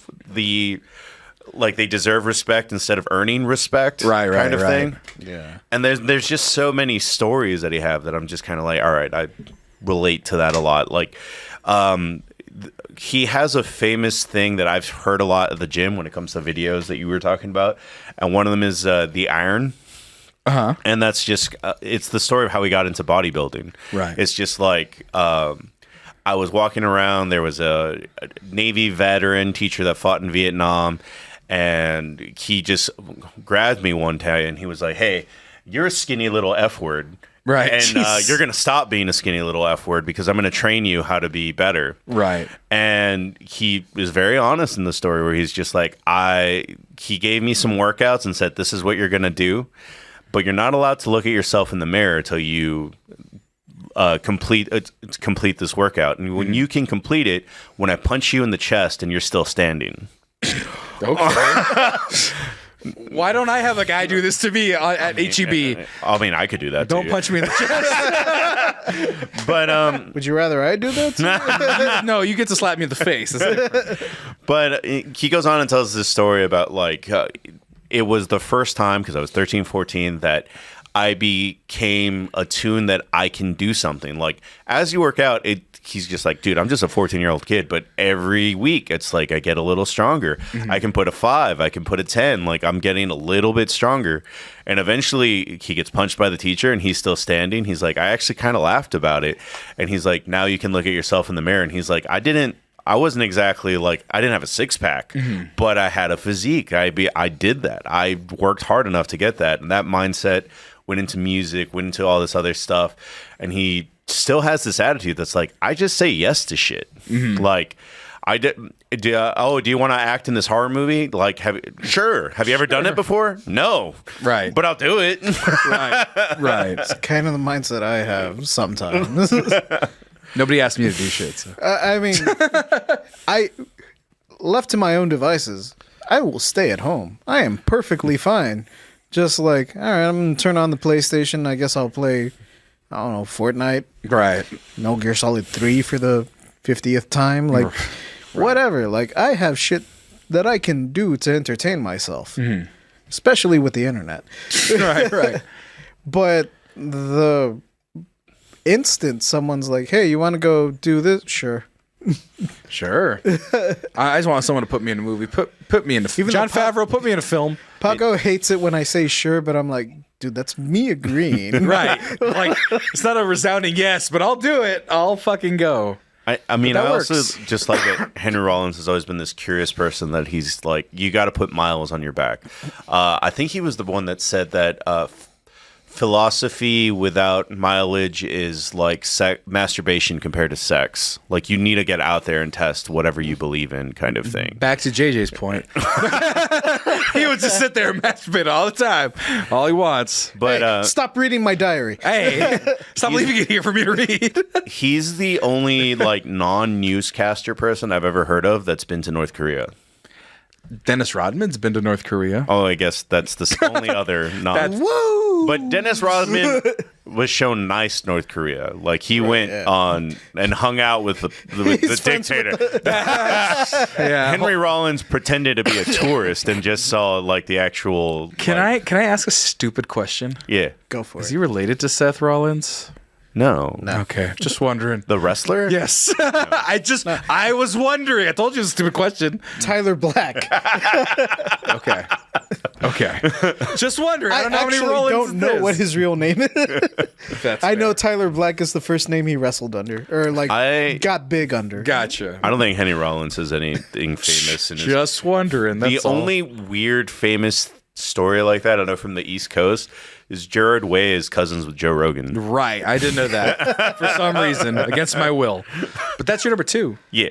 Henry Rollins. I know Not that to be the confused. Ford, like Henry Ford, Yeah. is cousins with the Kingsford guy. Ooh. Also, who's Colby Lopez? That's Seth's shoot name. What does that mean? Oh, I don't know. But he's talking about Seth Tyler Rollins. Black? Yeah. Oh. Tyler Black is his Who's shoot Colby Lopes, though? Welcome to the First Time Colby Chatter. Lopes. Jones and Colby Miss Lopes Prime. is his shoot name. That's his real name. Shoot name is real? Yeah, That's shoot is real. That's a new learn. So like when a work becomes a shoot, that means we were having a match, and I was already mad at you. Colby Lopez? Is he Hispanic? Probably. Colby He looks Daniel it, bro. Lopez. That is. I gotta root for that guy now. Hold on. What is your ethnicity? Wait, he's acting in something soon, isn't he? Yeah, Tyler Black is what you were saying. Yeah. Yeah, that was his. That was the first name he got huge. He got his under. first acting. Aw, boo. Oh, Well, what's coming out in a Marvel thing? And I remember it because I thought it was funny. He was the only one that could talk about it. Oh. That's fair. He's like, I'm not part Also, of the. Radio Raheem, you're welcome. Sam asked the question I was thinking about too. No, here, I learned it real quick. Armenian, German, and Irish descent. He gained the Lopez surname of his Mexican-American stepfather, who he considers his true father. So there you go. Not Mexican, but drafted Kate. into. No, not like Kate Hudson. Kate, sure. He can get Kate drafted. Hudson considers Kurt Russell. Hispanic? No, her Okay. her real father. Gotcha. Well, Nicole Richie is Hispanic. Lionel Richie's daughter. Fun fact. JJ, you're number 2. My number 2. All right. So It's Seth Rollins. No, kind of awkward, but because I didn't know his real name. But no, wouldn't be a JJ list without anime. and I allowed for fictional things to exist, unless this is a real person involved in anime. That's Oda. Oda's number 6. Fair. There's a language barrier. We have to.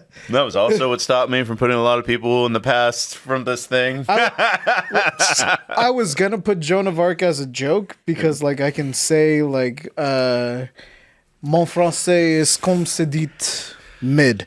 No, but no, you got Universal Translator. It's fine. For those who don't know French, I said my French is how you say mid.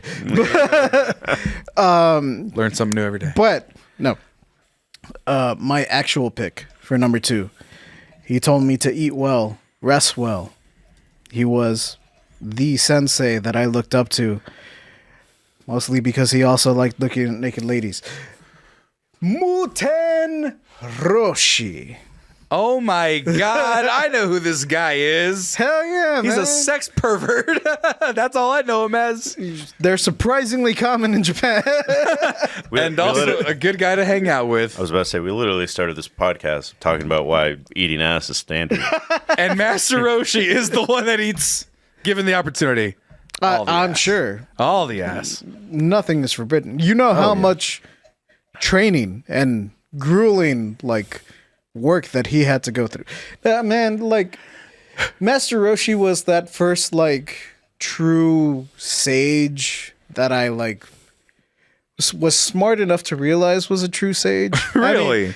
I mean, because I grew up in the era of Transformers, so, like, I liked Optimus Prime. Optimus Prime was my dad. Right. Especially because my dad was not there. Right. But like your dad was literally off driving trucks, right? Yeah. So then you my made your dad was a driving truck. the Optimus Prime.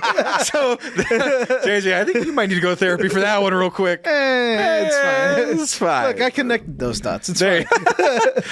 But my like, dad was off driving trucks, so my dad became a truck.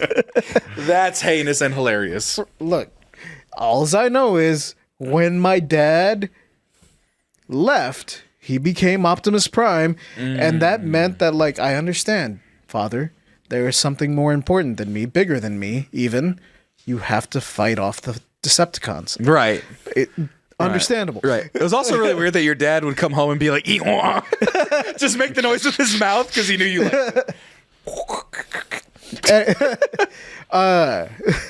No, but like I like Optimus Prime, but at the same time, sometimes he can be a bit of a pussy. That's fair. Well, like, What are you going to eat? Energon? yeah, right. Like I can't be fed on diesel, Father. I need to eat well, sleep well. Like I don't. Look up girls' skirts sometimes. I don't know. I don't know if he did that. I don't know if he did that. I may have wanted to, but I don't know if he did that. No, I was about to say, Goku's definitely done that. Goku has. Baby Goku. Yeah, he had just never seen a girl before. That's fair.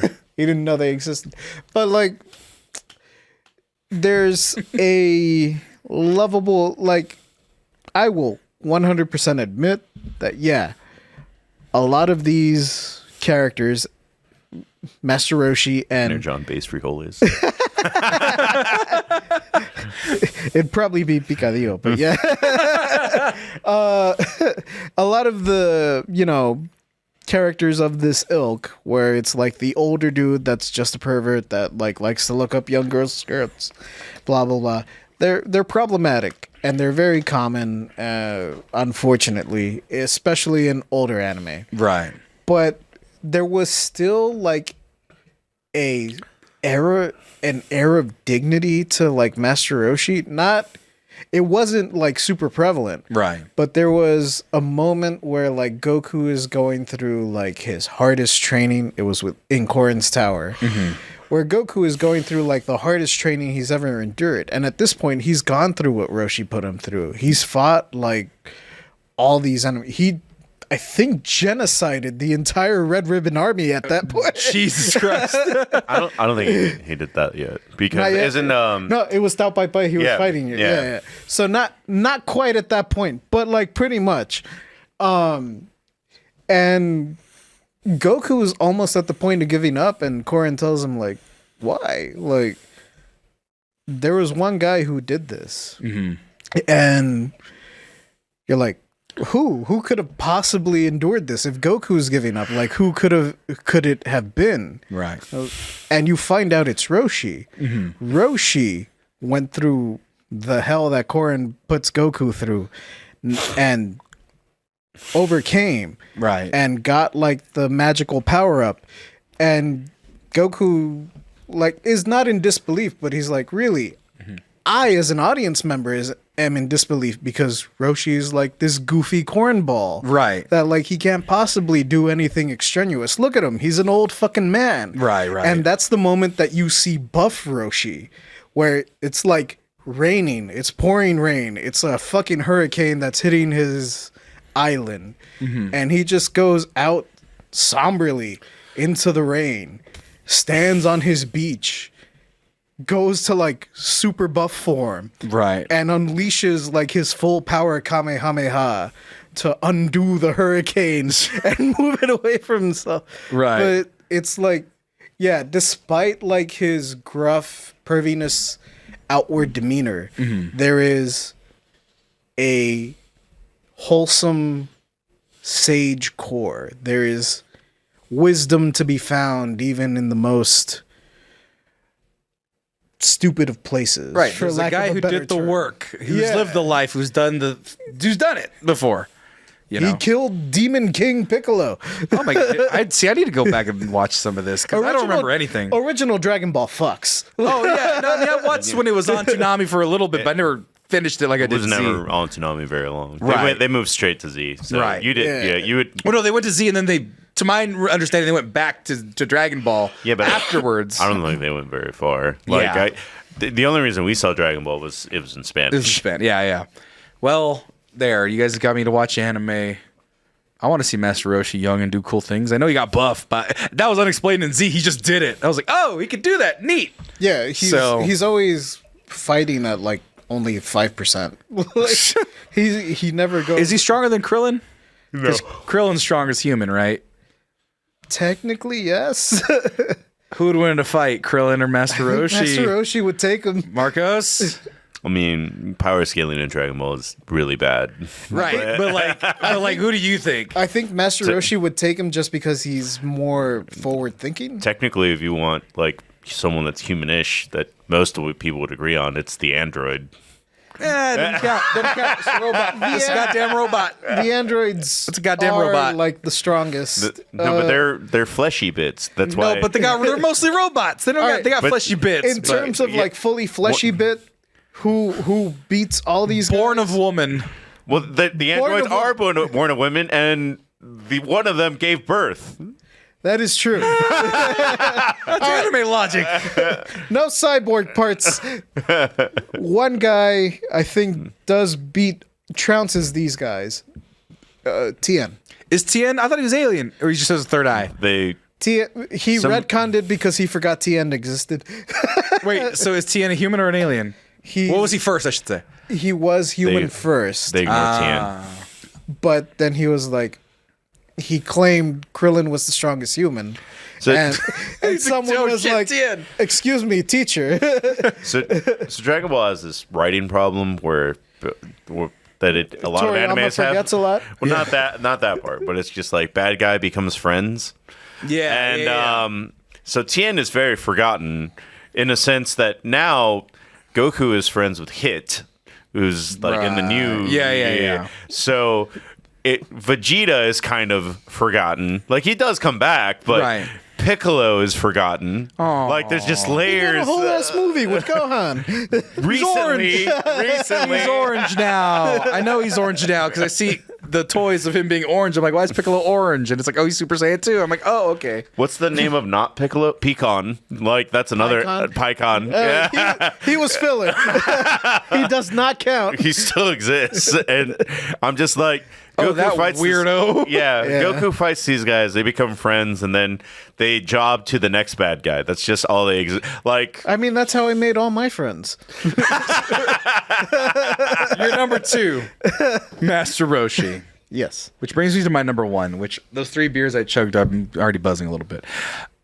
My number 1. I almost forgot my number 1. Sam Adams for making Samuel Adams, the guy who made the Mango Kart drink. Give me 4 more. No, my number 1. I already know what my number 1 is. I just forgot. And sorry to the fucking people who just got an ad right now. That's why you need to subscribe. So be sure you like and subscribe and do all those things. My number 1. Don't say that. Tina's about to drop 20 subscriptions. What do you think I'm trying to bait her to do? Anyway, my number 1. I've alluded to this entire show. Mostly because his hat also matched the shirt. My number 1 is the guy who actually brought on the sadness I had earlier. I was a happy-go-lucky fella in 2019. Things were looking up. I have no honorable mentions, by the way, Rico Hero. I was looking up. Everything was great. I got out of while I was in insurance. You got me that job in insurance. And then, so I was working a Saturday, and I had gotten out of the podcasting, double tested, all that stuff. to varying degrees of happiness in that regard. And I was excited to start this new podcast because I was like, hey, man, I'm going to get my new place. This place I'm living in now. I'm going to get this new place in February or March. It's going to be a good time. I'm excited before there's fucking squirrels in my ceiling to bring it all back. And there was... Man, that's so mean. But Marcos, it's so pivotal to the story. Yeah. Do you remember the guy that we had at our work with the speech impediment? He kind of sounded like Homestar Runner. Yeah? Yeah. So there's a guy at my work. If you've never heard of Homestar Runner, he kind of talked like this, you know? Kind of, not really a lisp, but not really like, but he would say willy, like kind of like a little baby, but like that's how he would talk. And I'm like, oh my God, Maggie took it off with 5 tier 1 subs. Thank you, Maggie. Appreciate you. But this is important to the story because this guy I work with, he's a nice guy. Only problem is he smelled like ass. He just smelled like ass, and he wore dirty shirts, and he had greasy hair, and he talked like this. It's okay. Don't worry about it, JJ. It's pretty cool, right? And I go to the bathroom at my job on a Saturday, just some Saturday, early in the morning. It's early in the morning, it's like 10, 11 o'clock. And he comes up to me, and he says one of the most, I'm never going to forget it, and I hate that I'm never going to forget it, because it was the most saddest thing that's happened in my life so far in terms of heroes and people I'd want to meet and stuff like that. And he says the fateful words that I can't get it out of my head, and it makes me so mad that this is how I found out this person, the thing happened to this person. My number one, hey dude, did you hear that Kobe died? My number one Rico Hero also comes in with a bunch of bits. I can't see how many.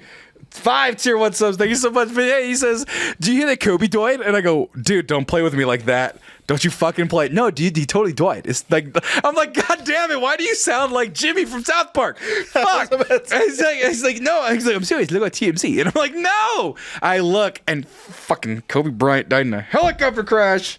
And I'm so sad. I almost start crying. I almost start fucking crying. Hype train almost coming in the middle of my almost start crying. Oh my God, we're there. And hype train over Kobe's death. And so Kobe fucking dies, and I'm sad. And like I'm like Kobe's the one hero. I stopped giving myself heroes after the age of like 12, you know, because it's just like, oh yeah, they're not real people. Like they're fun, but like the people in your life are your heroes. You know, my dad, brother, things like that. Those are my real heroes, tangible people in my life. Mm-hmm. But Kobe was there before all of that. My sister moved to LA in like 95 to go to UCLA, and that's when Kobe got to town. And she was working, she got home late from the ticket office. She was working the ticket office at the Rose Bowl, I believe. And she's out partying, and she had this newfangled technology called a cellular phone. And the cellular phone...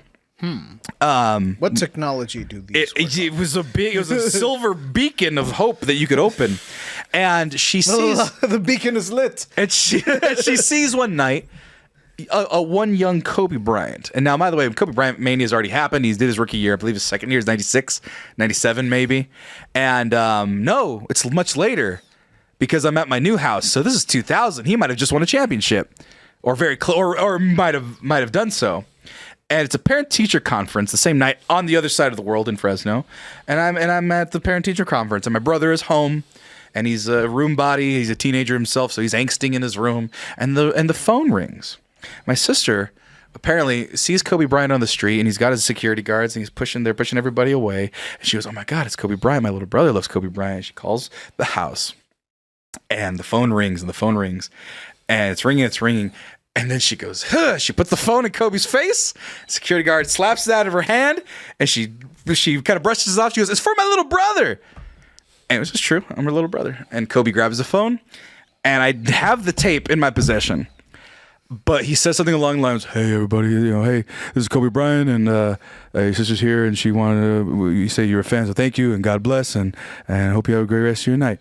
And then he gave the phone back, and he hung up, and we have that tape, and I have that message from Kobe to this day, and I've only heard it 2-3 times maybe when it was in the machine, and we have that Conan video. Huh? That's your Conan video. That's my Conan video. Right? No, but I don't even know. It's just in my memory. We still have the tape. I know where it's at. It's my mom's underwear drawer, or like my dad's underwear drawer, and I have the tape. That is the safest place. The safest, yeah. Nothing changes there. It's just underwear. Nothing else goes in and out, including the underwear. Right? Yeah.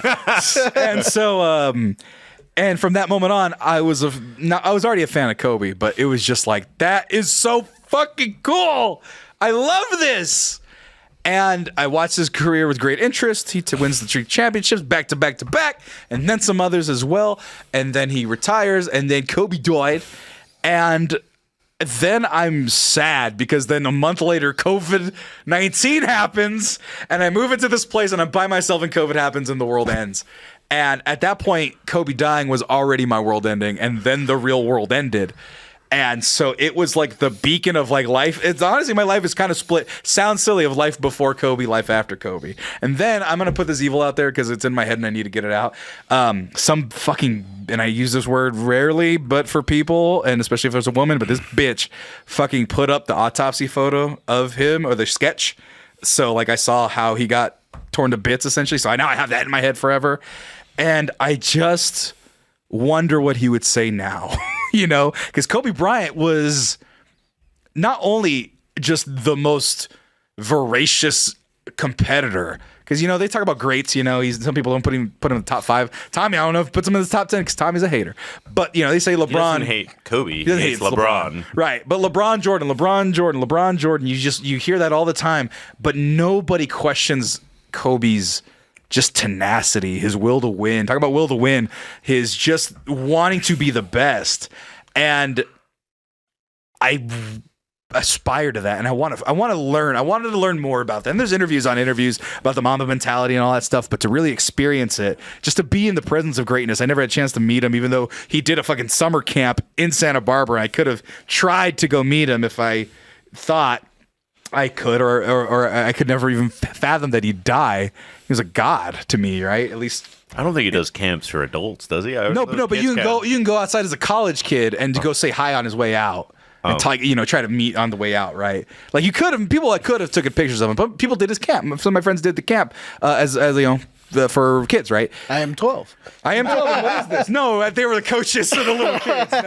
No. And so, like, right, Hype train success. Kobe, more records, and so then you see all that greatness and you want to be a part of it, and then you see his life after basketball, how brief it was, and this motherfucker's funny and talented and intelligent and just like a goofball.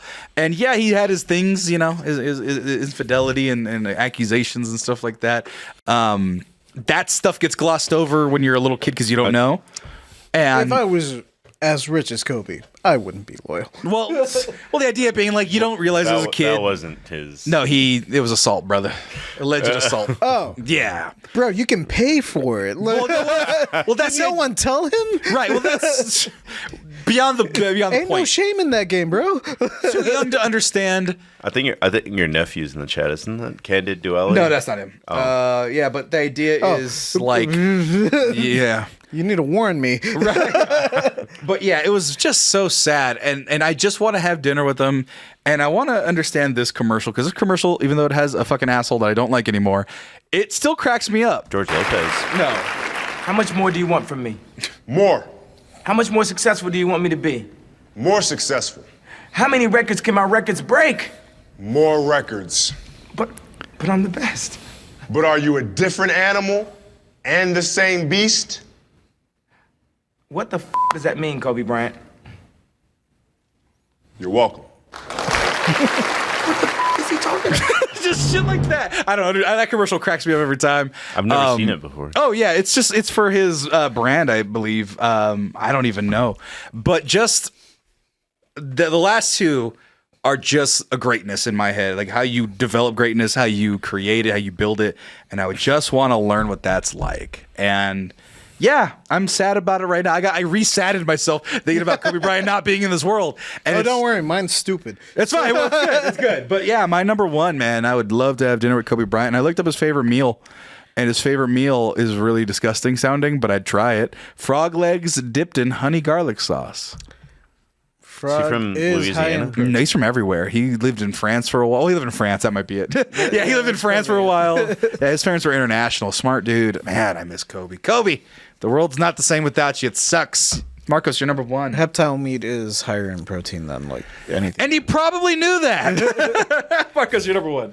Oh, one of the things I was going to bring up with Bruce Lee, because it was before like science was really real. Right. Towards like bodybuilding and physique and stuff like that. So he just kept experimenting his entire time. Like, I don't know if he ever did anything like steroids or things like that, but I do know that like his diet was just like, he'd have meetings where he's talking about scripts and what he wants to do, and then he'd just pull out a blender and then put a whole steak into it. Fucking why not? Fucking why not? Man. He's like, I gotta get my protein, and You have to.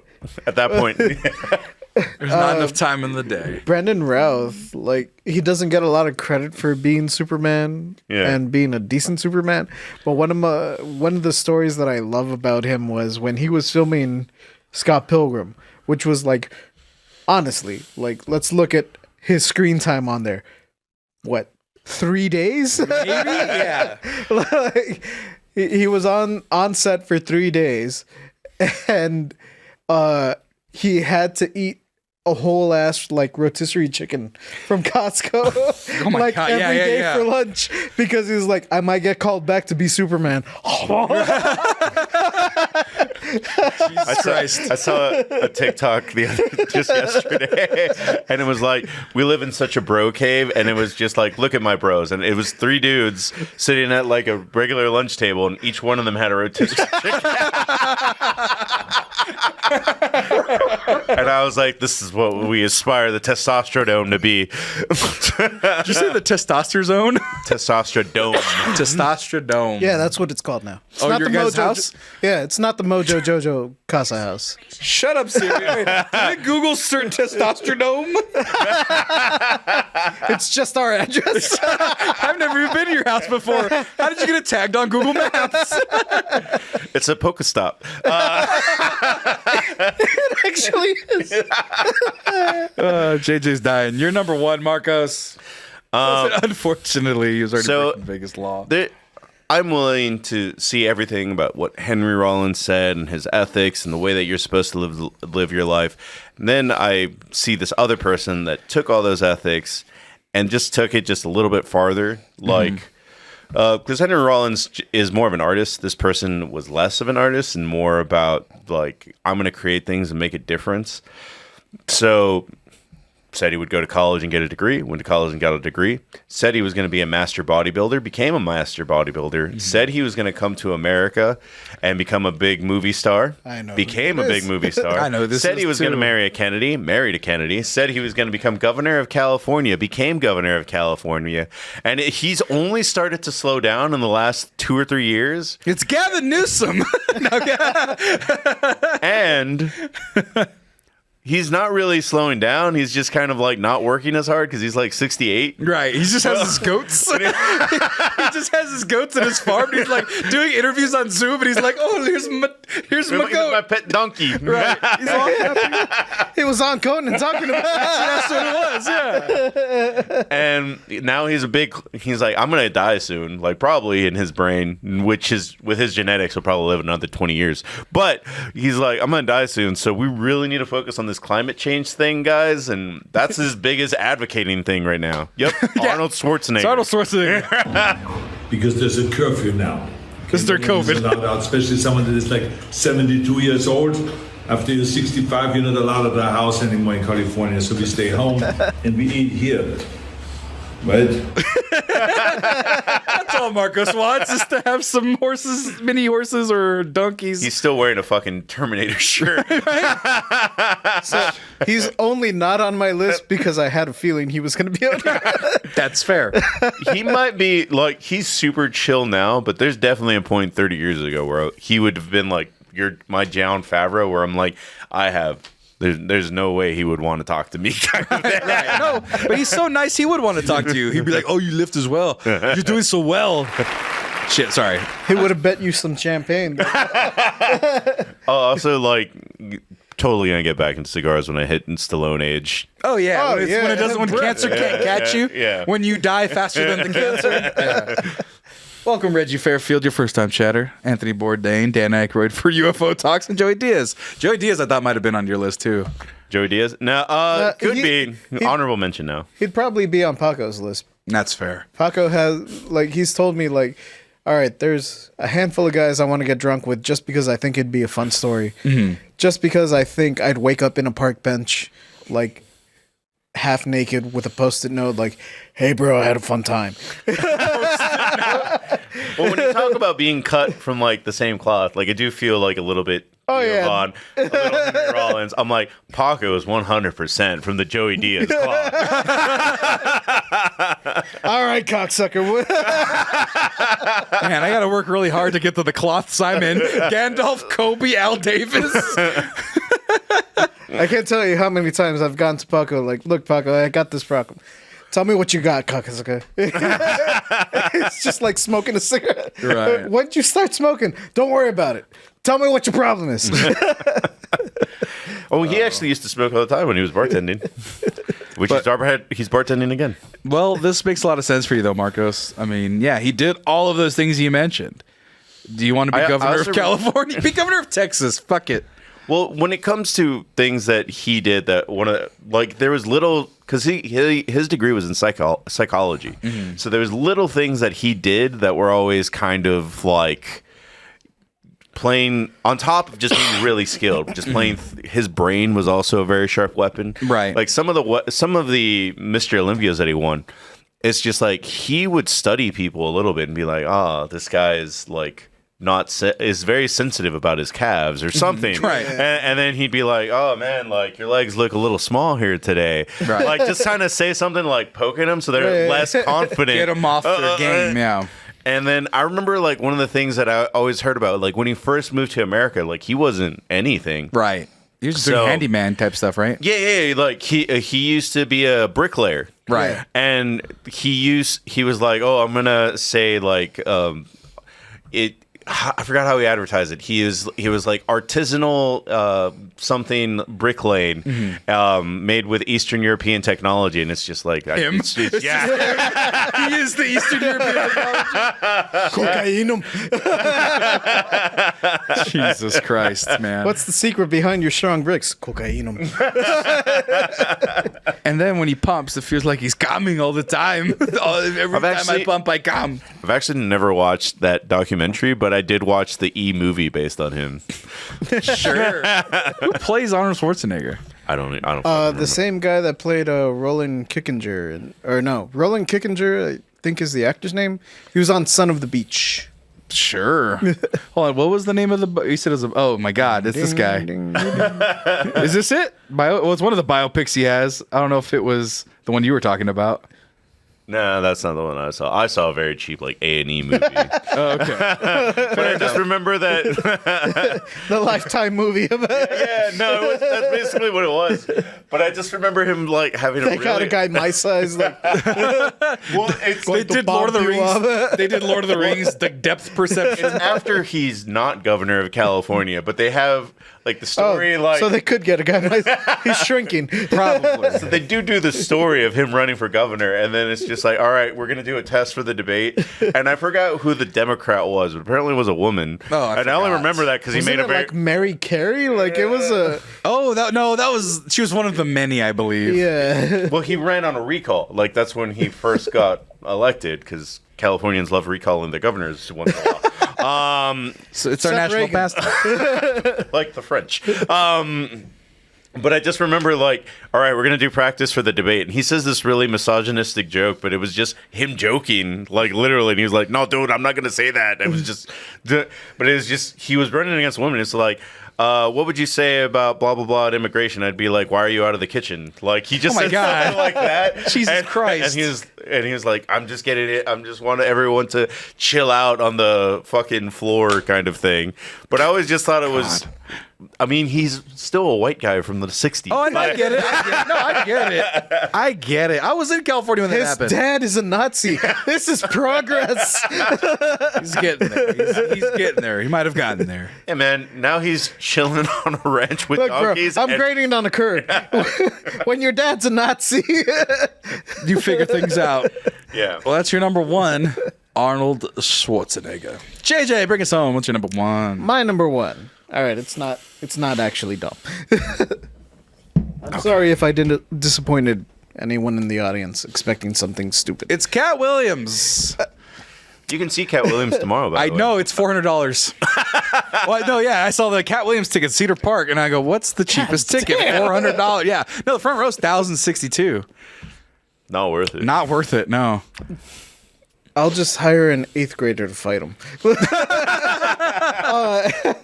That'll probably be cheaper. Right. Like, hey, bro, can you guys buy porn? I don't know what 8th graders are into. Okay, by the way, Joe Gira does know JJ. Joe Gira does watch the show. Number 1, Johnny Sins. Honorable mention. Not too clever, that Johnny Sins, but sure. Yeah, he doesn't want to have dinner with Johnny Sins. I know how that ends. With sausage pizza. No, but my number 1 is a guy who's alive right now, so potential goal. Okay. I would like to go over to this man's house. He seems also cut from the same cloth, speaks my mother tongue. Okay. The language of the motherland, if you will. Not Dusty Rhodes.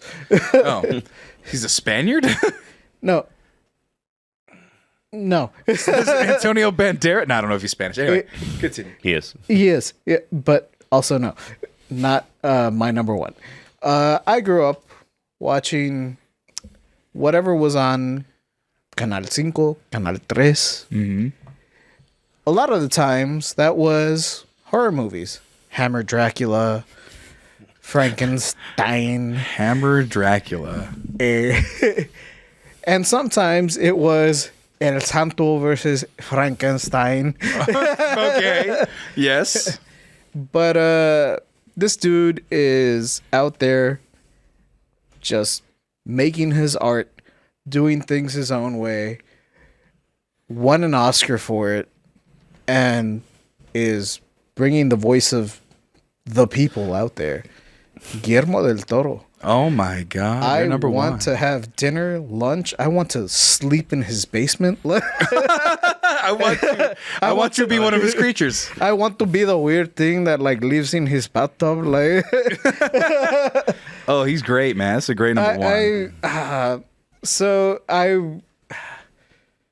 When I saw Blade 2, we're all great things start.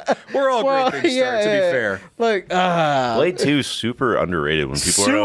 When people are like, "These are my top 5 comic movies," I'm like, Blade 2. It's right there. You know, not just Blade 2, Hellboy 2. Oh man, there's that alley scene with all the monsters. That's super scary. I still quote Hellboy 2 to this day. There is not a moment where me and my brother are playing online and like a boss shows up and is like, oh, fuck, this guy looks like a heavy. Like, I'm going to have to, like actually try. Every time that happens, every time there's that cinematic, that moment where it's like, fuck, got to take off the suspenders, got to. All right. I go like, oh, I got to get Big Baby. And that's from Hellboy 2, man. Right. Guillermo del Toro. And yeah, I get knocked down and I'm like, hey, you woke up the baby.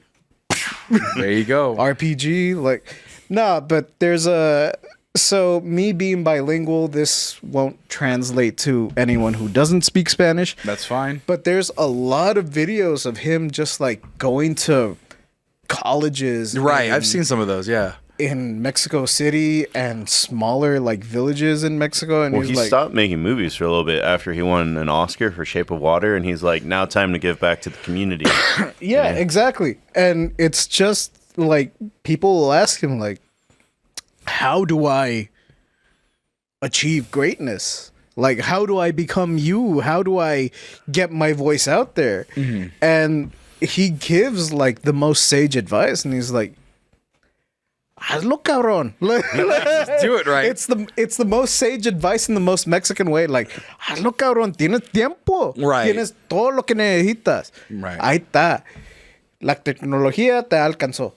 Like, there's a quote from Spike Lee, another filmmaker who I also respect heavily. I don't always agree with like the way he's portrayed and like some of his attitude in the media. And, to a degree, I get his anger and I get why he's the way he is. Right. I probably would be Spike Lee myself if I had. Right, yeah. But one of the things he said that really stuck with me, especially, from my era where, like, I grew up and by high school we had YouTube. By, like, 5 years later, we had iPhones that filmed that recorded stuff in theater quality. Right. Spike Lee said that when I went to film school, we weren't like after the accolade. We weren't after the degree. We weren't after anything. We wanted access to the equipment. Right. That's all we fucking wanted. And Guillermo del Toro is kind of like cut of the same cloth, where he's like, you guys have the stories. You guys have the drive. Right. If I grew up at the era that you guys are growing up in, like, cabrón, ya está hecho. Es pan comido. Like, Right. Yeah. like, just go out there. Be you. Tell your story. Mm-hmm. And going on with that sage advice, I mean, this is just a small clip that I found, but like, I think I've seen this one here, but like everything he does, and you mentioned with your upbringing and our upbringing, has that Mexican flair and that understanding of it too. Right, yeah. Because there's like, obviously you out there have your own culture. You know that you have certain things that not everybody understands, certain things in your family you understand, but Mexico is so broad and big and ingrained in the US, a lot of those things kind of bleed over. And so you get to certain things and you see a guy that crossed over like he did, that's able to tell our stories and our feelings through a lens that is, you know, in English and in Hollywood. And so people are open. He knows how to play that. the game. Right. And I think he knows how to play the game a little bit better than Spike. Right. But you also are a really joyful and loving person. Yes. So how do you find that balance? I'm Mexican. No one loves life more than we do, in a way, because we are so conscious about death. When you take in account the dark to tell the light, it's reality. So yeah, that speaks to me a lot because, as I've mentioned before, my grandma has Alzheimer's, and this is really the first year that all of us, like in the family, have kind of noticed that like grandma is not all there anymore. I didn't know that, JJ. Grandma, I'm so sorry. And I know that probably doesn't do anything, but I truly didn't know that. And this is a moment where I'm like, damn. Yeah, no, I did not know that. It's fine. Like, yeah, it's life. Yeah, like, and it's just like how he says, like, we've always known this. Like, we've known since before the diagnosis. Right. We've known since I was in high school. We've known since I was born. Right. That, like, this was coming. This is going to happen. It's just a matter of, like, how do we treat the ride towards it? And there's something that my grandma has always said that I don't know if we're going to go through with it. I hope we do, because I think in its own way it's demented and beautiful. You're gonna put her in. You're gonna put her in Blade 4. I mean, if I could, I would. Believe me. Hey, Guillermo del Toro, can you put JJ's grandma in the next Guillermo del Toro movie? She can be the lady in the walls. I would say when it comes to Guillermo del Toro's movie, his styles and stuff, this is why I hate Tim Burton movies, where I'm like, right, yeah, I'm like, I don't need that fucking whimsy. Give me this. Right. Give me the reality. You're bordering so close on it, but you're not there. Right. So what were you guys gonna do? So my grandma has always said that, like, we've always known this is coming. Like, from the day I was born, we've known this is coming. When I die, at my funeral, I want you guys to hire a mariachi to play me off as you're setting me down, like as you're laying me to rest in the ground, because I want you to all understand that despite like what's going on in front of you, life goes on, right? And we're all going to see each other again in some way, some form. That's really nice, JJ.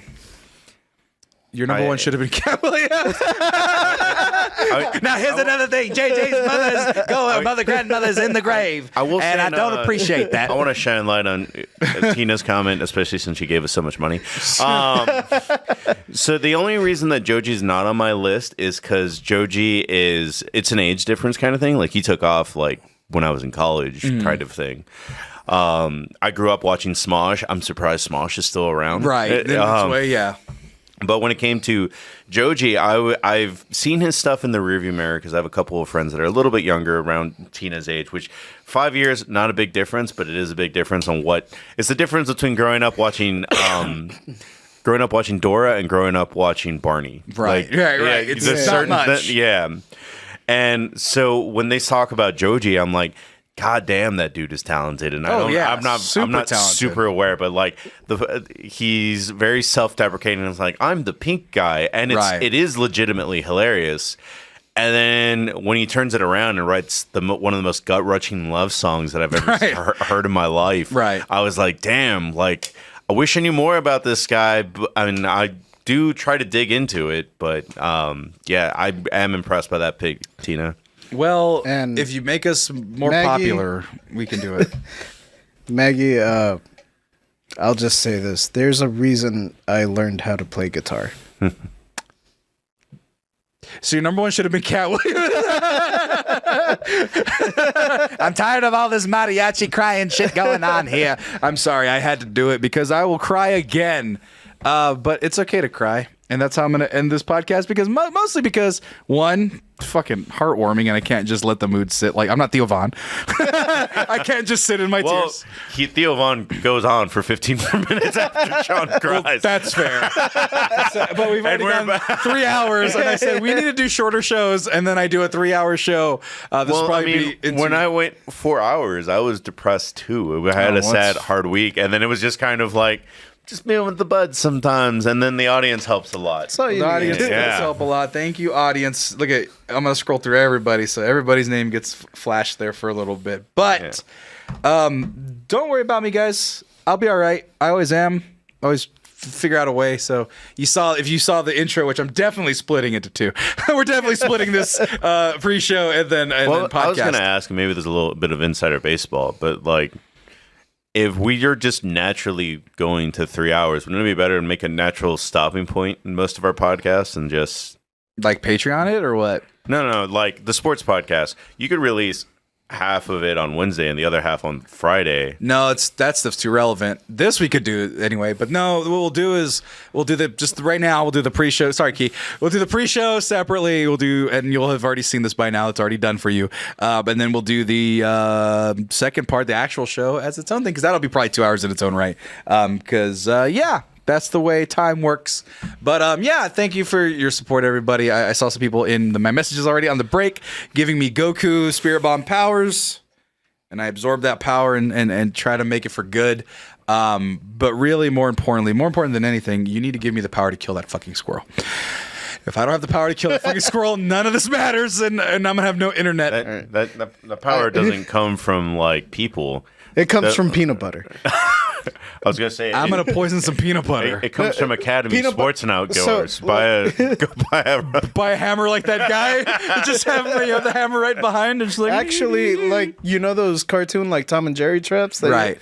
Those are probably the most humane way to the snaps ones. A little. Yeah. Because it's instant. Like it's. Oh no, but I need like a big one though. It's like when the squirrels, they're the black ones with the hook. I mean, if it's a possum, but I don't have roof access. I don't have attic access. That's the other problem. You leave the peanut butter like anywhere, they will find it. Yeah, I'm about to kill me some. I don't want squirrels on my porch, on my balcony. Peanut is one of the most pungent in terms of aromas. Right.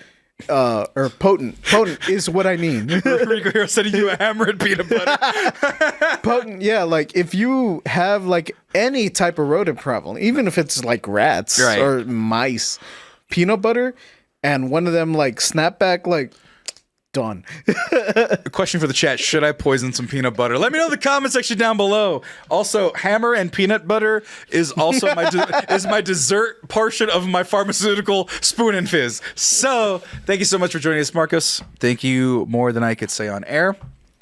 JJ, thank you about as much as I could say on air. And thank all of you. Thank you for everything you always do. And I appreciate it. And it's time to go. So let's go. Bye, everybody. We'll see you Tuesday. Bye, Playoffs, everybody. baby. Playoffs. What are we talking about? Playoffs? Playoffs? Playoffs. Playoffs? Playoffs?